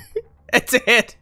That's going to be 21 Almost damage. max HP. As you cry out, "I don't want to do this," you behead the hapless warrior. And I look at Mr. Brisket. I know that's not his name. And I'm like, "Mr. Brisket, you behave. We are here to rescue you now. You work for us." Ted, it's over to you, bud. So the hand goes to try to grab at the priestess again to hold her. So it's still kind of in the ground, and I know it missed the first one, but it's going after her again. I get a 7 this time. So it grabs her, and she takes, I think, 4 bludgeoning damage. Okay. And so now she's restrained, and I say, almost in her mind, you call off your goons and you let us go, or you will die for your flame. That's gonna work. Maybe she wants. She might want to. She probably wants to, right? Yeah, perhaps. Mr. Big, what are you gonna do? I'm gonna throw another fireball at my nemesis, totally ignoring the fact that while he's still at some distance from being distracted. It's amazing. This time it's 10. That's actually a miss, I'm afraid. Yeah, still. Okay, well. Just firing. Still another one at his him. feet. Yeah. Right after I told him, I'm like, I'm going to save you. And then another firebolt hits by his feet. And he's like, ah. We're sending a lot of confusing messages towards this this group of people. He picks up the scimitar that was carried by the one that you just killed, Fred. And he moves to the to here so that he can get out of the kind of start inching towards Mr. Big. He says, "I'll kill you! Out of my way!" And he starts stabbing at you, Fred. I thought I would... Dude! He makes 3 attacks, but the highest is an 18. The other ones are 14 and 8. The 18 hits. That's going to be 6 points of slashing damage. Did you just stab me? I said I was here to help. Ow! Fred, no! I've been stabbed in the center. center. And he says, "Are you working for him?" Yeah. And you're no friend of mine. There's a hole in me now. There'll be many more when I'm done with you. Fred, no! The followers of the falling fire. So, she is going to, the priestess is going to move her spiritual weapon over here to smack you, Ted. Ah! And she misses. But then she'll cast Sacred Flame on you. Make a dexterity saving throw. I get a 3.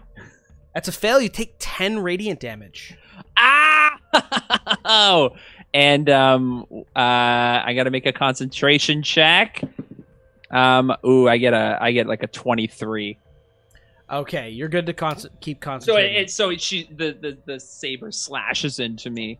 No, the fire. It burns. It burns. Sacrilegious. Great.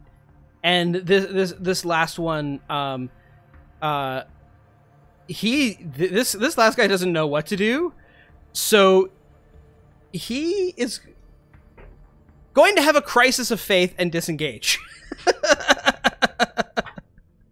We turned one, guys. We turned one. That's what matters. And make a break for the window. Fred, it's your turn. This dude just stabbed me, so I'm angry and I'm going to attack him. Getting a 20 to hit. It's a hit. 20 damage. He's grievously wounded, but still standing. Nuts. I cleave into him, and I pull the blade out, and I'm like, guys, stop! We just are gonna leave with the staff that we came here to get. Calm down, everybody, and that's my turn. Ted, we're over to you. I stare at the priestess and I ask, "Do you yield?" I am unyielding in my faith. And then the hand just crushes more, and she's gonna take another 6 bludgeoning damage. Cool. And so it just keeps its grasp on her, and she can still make her save if she wants to use her action to get out. Okay. It's not her turn right now, so yeah. Mr. Big, we're over to you. So these guys coming in, they'll be coming in the door this turn, looks like. Yeah, they'll be coming in the back door. Yeah. So I'm going to get my grappling crossbow bolt ready and I'm going to just prepare that for a reaction. And as they come in the door, I'm going to scream "death from above" and fire the grappling hook towards the ceiling so that I can get above this. Nice. Trying to freak everybody out and confuse them as much as possible with my bizarre irrational behavior. Alrighty, as soon as they come in, you will fire the grapple gun and head up onto the ceiling. So yeah, I should be probably swinging somewhere around here at this point. Okay, you're firing the grapple gun now, or are you waiting to fire it? When they come in the door, they come in the door, yeah, I will fire it. And then basically I'll aim so hopefully that I'll be suspended somewhere around here. Okay, I guess 30, 40 feet off the floor, like up or somewhere up near the, like not all the way at the top, but sort of part way up the arch. So I'm high enough that no one can melee me, but still low enough that I get pretty good angles at shooting at people on the ground. But you're still on the ground right now. As soon as the guys come in, I'll use that reaction to fire it up. Yeah. They're coming in the door, but before they come in the door, Bart's gonna get his turn, and he sees you come close, and he swings around Fred and says, "I'll kill you, you traitor!" and he comes in with his knives to attack. He gets a 16 to hit, an 8 to hit, and a 10 to hit. And I've got an armor class 16, so he hits 15, so he hits once. All right, you take 7 points of damage. Ooh. Mr. Bit, boss, you okay, boss? I'm fine. And then they rush into the room. Then you fire your grapple gun. Pulls you up towards the ceiling. You have the staff, yeah? Of course. Yeah. What? Fires up towards the ceiling, where there's a hole in the ceiling. So you could fire for that hole. Sure. Let's go for it.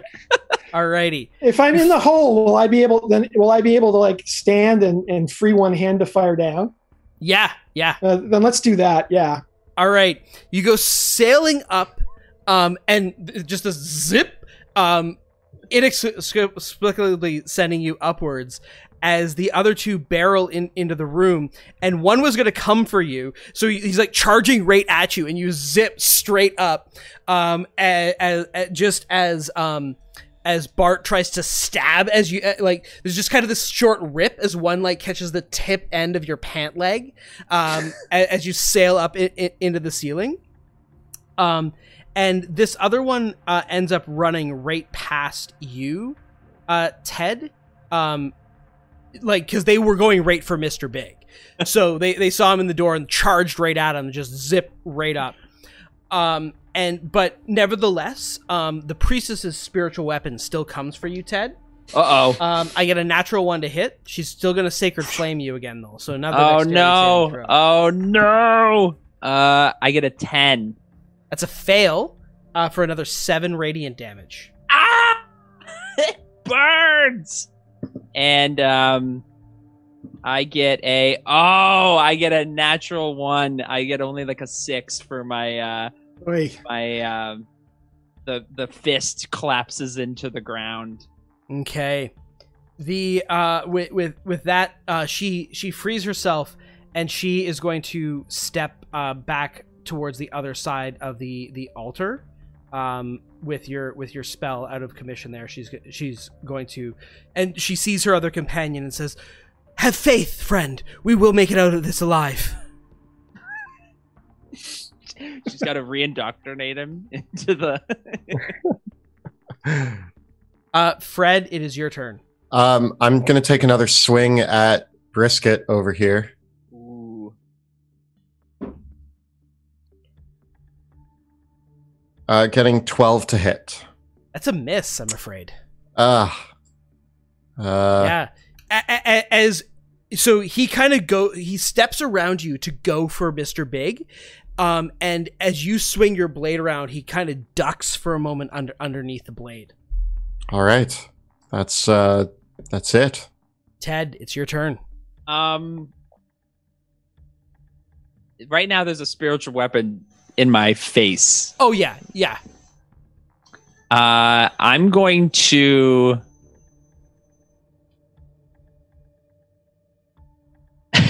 I can't leave my brother, so staring down this line. Mr. Big's way up in the air. I know he's on the map, but he's on the roof and he has the scepter. Looking down this line, I want to shoot a Tasha's Caustic Brew right down the line, and I want to hit these two, and I want to see if I can aim it. So can I aim it? It's a 5-foot radius or a 5-foot wide. Can I hit these two and Burn Face Dude and not hit Fred? If you want to hit all three, you're gonna have to hit Fred. Do it. No, I would never. I would never. I'll hit just the two. If I can hit, can I hit the two safely? These two, or do you want to hit the followers of the Falling Fire, or do you want to hit Bart? You know what? Actually, I'm gonna reach into Bart's mind, and I once again cast Dissonant Whispers, and I'm gonna twin it on Bart and one of these followers. Alrighty. Wisdom saving throw. Wisdom saving throw. The follower of the Falling Fire gets a 3. Bart gets a 7. Okay, so this is it. This is your moment. 9, 10 psychic damage, and they both have to run away from me. Bart runs away, provoking an opportunity attack from Fred. All right. I'm going to do this without my Great Weapon Master thing, just to try to make sure I hit him. I get a 20. It's a hit. Doing 12 damage. Fred, you cut down Bart. I cut him down, and I turn to the priest, and I'm like, let us leave. We're not murderers. There's no need for this bloodshed. As I kick Bart's body over. She gestures to the bodies, like, come on. Those were an accident. Rage fueled. She spits these words out. She says, "The sacred fire illuminates, but the falling fire burns." Okay, with the last of my turn, I wanna see if this is possible. So I've cast this thing. He's got cut down. Can I use my telekinetic shove? Can I shove the spiritual weapon away from me? No, it's an intangible spell. I'm afraid not. Can I shove myself backwards? I don't. I gotta roll a d6 on a 4 or more. Yes, you can. But we'll look this up afterwards because I actually don't.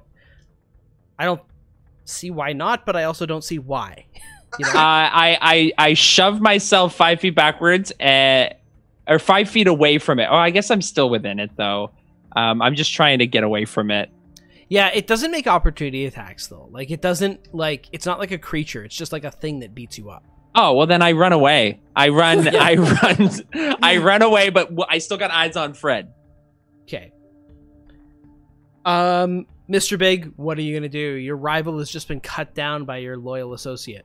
As I knew would happen. So I'm thinking about my options here.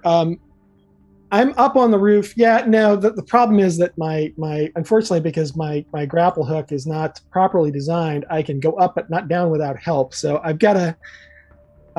I would be tempted to see if I could exit the building at this point, but I think what I got to do instead is.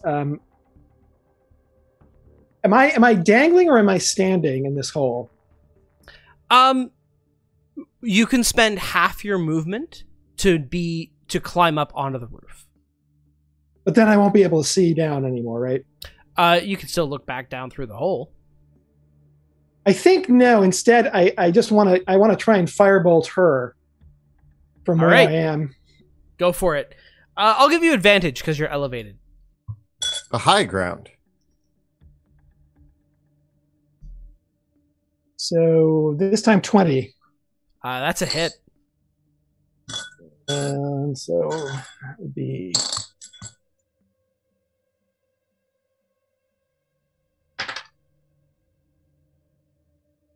4 damage. 4 damage. It's eating away at her. She is burned. Definitely has many broken bones, and she looks wearily at you as you fire down upon her. She's close. They getting around to their turn. This last one, he's going to run out over the difficult ground and run out of the room. The other is going to run out the window over here, and she's gonna follow. She's gonna defenestrate herself, and declaring, "The flame burns. You will pay for this sin." We'll get paid for this sin. Hey-o! Hey, Fred, you killed a lot of people, though. Like, actually. What? Yeah. I turn around. Oh, they weren't undead at all. Oh my. Oh God, Ted, I've never killed people before. It's okay. They had it. Yeah, it was you or me that would have killed them. Maybe boss. Right, I did come to be the bodyguard. I guess this is kind of the job, right? Yeah, we did what we had to do for the family. I thought at worst we'd have to smash a few skeletons. I didn't know that there was going to be people here that I would have to cleave in half. But I guess the staff's ours. Boss, we got the staff. Hey, boss. Boss! So I basically got 2 things to say. The first being that, of course, regret is for losers. So don't worry about these people you killed. The second thing is I'm going to need one of you to catch me. We're Ted. both like shuffling below.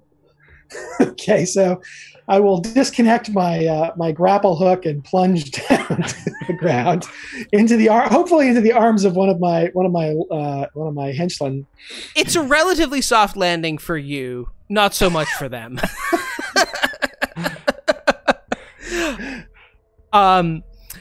But you are all still covered in burns, oil, various wounds. How many hit points do each of you have left? I have 12. I have 24 actually, because I didn't take a lot of damage in that last. Because I used the healing potions to bring myself back up. Right. Oh. Ted's at 4. Ted, you're looking sleepy. I'm all out. Let's get you home. I have to be sort of half carried out of this place. By the way, Ted, our home is the inn in that town nearby. We don't really have a home anymore. It got blown up. Our home is with Boss. Boss, you saved us. Well, and you know what I think we should do is you guys should get home and rest, and I'm going to go see my fence with the staff, and I bargain best on my own where I can look steely-eyed and glinting across at him, and I will meet up with you after I've got the money. You know what, boss? Thank you. Thank you, boss. I really need a rest. We really need. I mean, yeah, Ted, you're looking rough. How am I looking? You look great, except your arm's still pretty charred. You held that way too long. Boss, you're looking fine. Why don't you? Yeah, you go sell this thing. We'll meet you back there. We'll looking dapper. Yeah, you're looking fine. We did our jobs, right? Best henchman yet. Not quite, actually. You're all still in the dangerous ruins of the haunted city of DRAKKENHEIM. Absolute job well done. I brushed myself off. Congratulating ourselves way too early. Yeah, nothing else could. How do we get out of here? What could go wrong, though? I mean, if we just how do we? It's not just a hop, a skip, and a jump, right? No. At this point, we've probably killed everybody in DRAKKENHEIM. I mean, there can't be that many people wandering around these ruins, right? Alrighty. As you gather your bearings, though, to make your way back towards Emberwood Village, is there any steps that you want to do to prepare yourself for this last bit of the journey? Healing. Okay. I'm out of healing potions, though. Do you have any? Yeah, I've got one left, and out of the goodness of my heart, and also for fear that the guy who fights really well will die and leave me to fight myself, I will hand over that last healing potion. And I will take it. Oh, good looking and generous. What a What a kind soul. Real stand-up guy, boss. As you all make your way back through the ruins, you can each roll me a d6. I got a 6. I got a 5. I got a 2. Alrighty. As you make your way out of the ruins of DRAKKENHEIM, coming down the street, you see a scampering mass of bedraggled figures scamper away down the street, carrying chunks of meat with them. As you walk forward, you can see that their prey was none other than the knights that you ran into at the start of your adventure. Their horses and bodies torn apart by the creatures of the ruins. You have lucked out this time. And you are able to safely make your way out of the ruins of DRAKKENHEIM despite your wounds and fragile state. And as you as you limp back into Emberwood Village at the end of the day, you part your ways to savor your victory. The two Oates brothers head back to their accommodations in Emberwood Village, but Mr. Big, where are you going to go to sell your prize? I must have a fence that I deal with, and but you know, whatever happens, I think I will just tell you that I will make a great deal of money on this. I think we should take that on faith that I will go and sell it to a fence for a great deal of money. Indeed. Selling the scepter for a tremendous profit. Absolutely. All profit. Do you touch base again with the Oates brothers for their share, or you meet up with a strange friend with your fence, a known dealer, and certainly you are able to get a price that you can be satisfied with. 20,000, 30,000, you know, something in that that range. And do you return to Emberwood Village to meet the Oates brothers? You know, it's sometimes, you know, it just doesn't work out, and I get distracted, and there are important things to deal with because, you know, I'm an important guy. I have a lot of things to do, and you know, I will eventually, of course, get around to compensating these guys in some way. If you know, if I might need them again. But at the moment, I think I may get distracted by the need to put together a new and more sophisticated criminal organization. So I may be a little late. I'm not saying I'm not going to pay them or that I'll never touch base with them again. I'm just, you know, it's a scheduling thing. I'm now imagining that like 3 days later, Fred is standing by the door as he has the last 3 days. Yeah, just wait. The sun is like setting on the third day, and he's just standing at the door of his like hotel. And he kind of turns back to Ted and he goes, "Ted, I don't think he's coming back." No. He knows our address. We told him. We told him. Yeah, I told him. You told him, right? You didn't give him the old place, did you? I gave him our address in DRAKKENHEIM. We gotta go. You told him that we were staying at the hotel, though, right? I said, this is a not on me, Fred. If anything, you should have been more clear as to where we were going to be after the. Ted, I told you to tell him that we were staying at the hotel. Reach out to him. Get in contact with him. How did you find him the first time? Wasn't it you that found him? Yeah. I was walking through town and I said, "Oh man, I wish I had some money." And he was just there and he said, "Oh, you're looking for some money? I got a job for you." And I said, a job? I know a guy who needs a job. That guy's me and my brother. And he said, do you want to rob a crypt? And I said, well, you know, that sounds kind of dangerous. And he said, it'll be a lot of money. He said 20,000. And I said, you know what? I can't say no to that. I got a sword at home. I can use that, and I can maybe kill some things. And do you need a bodyguard? I remember you telling me. Yeah. And so I told him all that. And then, you know, somewhere in there, I think I said, yeah, we're staying at that hotel over there. And I kind of pointed in the general direction. But then I gave him the address of my old place in Drakkenheim. Do you think he got lost? He probably got lost. Ted, what do we do? We got to go looking for him. All right. Back into the city we go. We got to go find this guy. He's got our money. Well, it is a little bit early to end, but with your antics, I feel like that is where we will need to wrap up our story for this time, don't you guys? Yeah, that was amazing.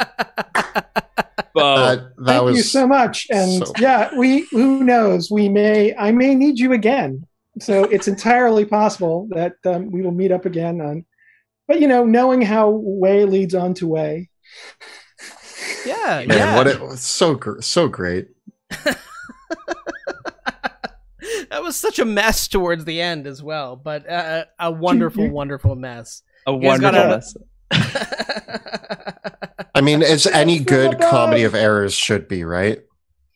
Indeed, it should be. Well, with that, that is where we will wrap up tonight. It's a little bit early, but you know, when you got some smart players that managed to quick think their way out of the situation, and we were geniuses. Kelly's words. You should light me on fire. That was the best. Solve this riddle. Okay, but I don't know, man. One shots are so good because I just don't care about my choices, and that is a very freeing experience, and I love it. Yeah. Well, since we have the time, here's my question. So Matt, as someone who has been away from Dungeons and Dragons for 35 years, how was your experience? What do you think of how things are different, how things are the same? How did it feel to play again? Well, I mean, basically when I started playing Advanced D&D, you know, that's what they called second edition. It was definitely much closer to the wargaming miniatures roots, where there were combat results tables. So it was like you couldn't just roll against the armor class. You would have to cross the armor class with the number of hit dice that the creature had, and then find the number that you had to roll that way. So it was just like extra steps of complication that for wargamers made total sense. But in hindsight, it's like, wow, that made it technically more difficult. You've still got the math to keep things, you know, random and interesting, but it's just a lot more focus on the fun parts of telling the story. So I like the streamlining, and it's just, it lets you focus on the part of this that basically we talked about this on our interview in the 88 Names podcast, just that the stuff that you cannot replicate with a computer DM, basically. That's where this is like a totally different experience from like playing World of Warcraft or anything like that, where you can react on the fly to these goofy ideas and do something interesting with them, where with a computer, the best you can do is have a decision tree. Like, you know, do you say this? Do you say this? Do you say this? And you know, it's so, this is like reminding me why, until they invent AI and we're all replaced, that you know, the live game is still going to be a unique experience. So you know, one of those things that is so fun also just about your creativity is like the, you know, things like the you know, we talked a lot in preparing for this about like all the unique gadgets, and we didn't get to see all the ideas that you came up with, which were brilliant, by the way. I hope we get to have you back on so we can actually see all of Mr. Big's fun toys. But even things like, you know, trying out the grapple guns and stuff like that, and be like, oh yeah, there's a hole in the ceiling. That makes sense, right? And then getting that great like cinematic moment of just like two guys busting in the door, coming in with the swords, zip straight up, and it's just so like I really enjoy that moment. And even though like I'm sitting here in front of Roll20, seeing the tokens on the screen, Kelly's, you know, described this phenomenon of like, we played D&D with tokens and maps and with Roll20 and with our miniatures and everything, but after the fact, it's never it's never the map that you remember. That's the least important part. Yeah, I mean, you needed to keep yourself grounded and give you a general idea of where you're at. But yeah, that's what I like. It doesn't. You're focused on you're telling a story together, and it's like the rest of this is just to give it some substance, so you're not just completely pulling stuff out of your, but yeah, this is great. Well, it was wonderful to introduce you back into the game. I think that there's so many folks as well that we've heard watching our show, watching our streams, watching YouTube, who have been in the exact same position as yourself, who have been away from the game for many years. And I just I think that this is such a clear case of, like, you get right back in the saddle. Like, it's just like, there you go, right? You were such running the game with you, I would never have guessed that you were not like that you weren't rolling dice every week, right? So, well, but you guys are good guides. You know what you're doing, and that helps too. If I were trying to DM this, I'd be looking the rules up continually. But no, it really helps to be playing with people who know how to run it. So and again, I can't thank you enough. This has been a lot of fun. Oh, it was a treat. It was fun. I had so much fun. I was laughing the whole time. This dynamic was just great. Well, that's the other thing. You guys are just great to play off of. So you two are amazing lackeys. So. Thank you. We're very loyal, and that's why we're still waiting in our inn after like weeks have passed at this point. We're just waiting for Mr. Big. Yes. Maybe we'll send out some letters. Yeah. Can't wait to get that money. I can totally see, though, after he loses the money, which of course he will, because he's ultimately not very smart, or at least not very wise. He may need you again. Double or nothing. So, yeah. I'll pay you twice what I was going to pay you last time. Make sure you get paid up front this time, boys. We don't know the meaning of that phrase. Well, as always, a massive thank you to Kelly and Joe for playing with us tonight. Thank you, guys. Huge thank you to Mr. Matt Ruff for joining us. Matt, where can folks find your amazing stuff? So my website is www.bymattruff.com. That's BY as in a byline, not BUY. And there are links there also to the 88 Names podcast, where we talk to a bunch of cool people, including you guys, about various things, virtual reality. So that's where you find me. And one quick shout out and thanks again to the HyperX Quadcast cool glowy microphone, which I've been having a lot of fun with. So thank you. Just not having to stack boxes in front of myself to what get a treat. Up high hats. Yeah, is great. Yes, living the dream. I'm living in the future. And absolutely, we had a wonderful conversation with you a few weeks ago on your 88 Names podcast. Yes, definitely so check Kelly that and I out. join in. So absolutely, to any of you that are looking for Kelly and I kind of riffing about some kind of D&D adjacent but some different conversation, really check that out, because it was a really, really cool conversation that kind of transcended just, the usual, oh, this is my favorite spell in Dungeons and Dragons kind of conversation that we usually have. So it was a real pleasure to be on your show. And so for any of you that are following along, check out that episode in particular, and check out all the other great stuff that Matt does as well. And as of course, a massive thank you to Kelly and Joe for playing as usual, and to Kyle for keeping everything organized behind the scenes, finishing up our edit, making sure the podcast comes into play. So big thank you to him as well. And I got to say a huge thank you to Monty for dealing with our shenanigans once again, and always being amazing at it. So thank you very much. Thank you. Kelly and I post new videos every Thursday on our YouTube channel, where we cover everything Dungeons and Dragons, including advice for players and guides for dungeon masters. So you should check us out at youtube.com/dungeon_dudes. But we got a whole bunch of other socials as well where you can check us out on. What are they, Kelly? So you can check us out on Instagram, which is Dungeon_dudes, Twitter under Dungeon Dudes. There's our YouTube channel. You can find us on Facebook as well. And if you want, you can also join our Patreon, which is patreon.com/dungeon_dudes. If you are enjoying the work that we do and you want to help support us, you can join our Patreon, where you can take part in our exclusive Discord community, where you can join in on monthly writers' rooms to help us work on scripts, monthly Q&As. You can submit questions that Monty and I will answer, and also just chat with us about all sorts of other stuff on there as well. And of course, this concludes this round of the Untold Tales of Drakkenheim. Certainly, there will be many more to come, but in 2 weeks, on April 13th, we will be returning to the shadows of Drakkenheim.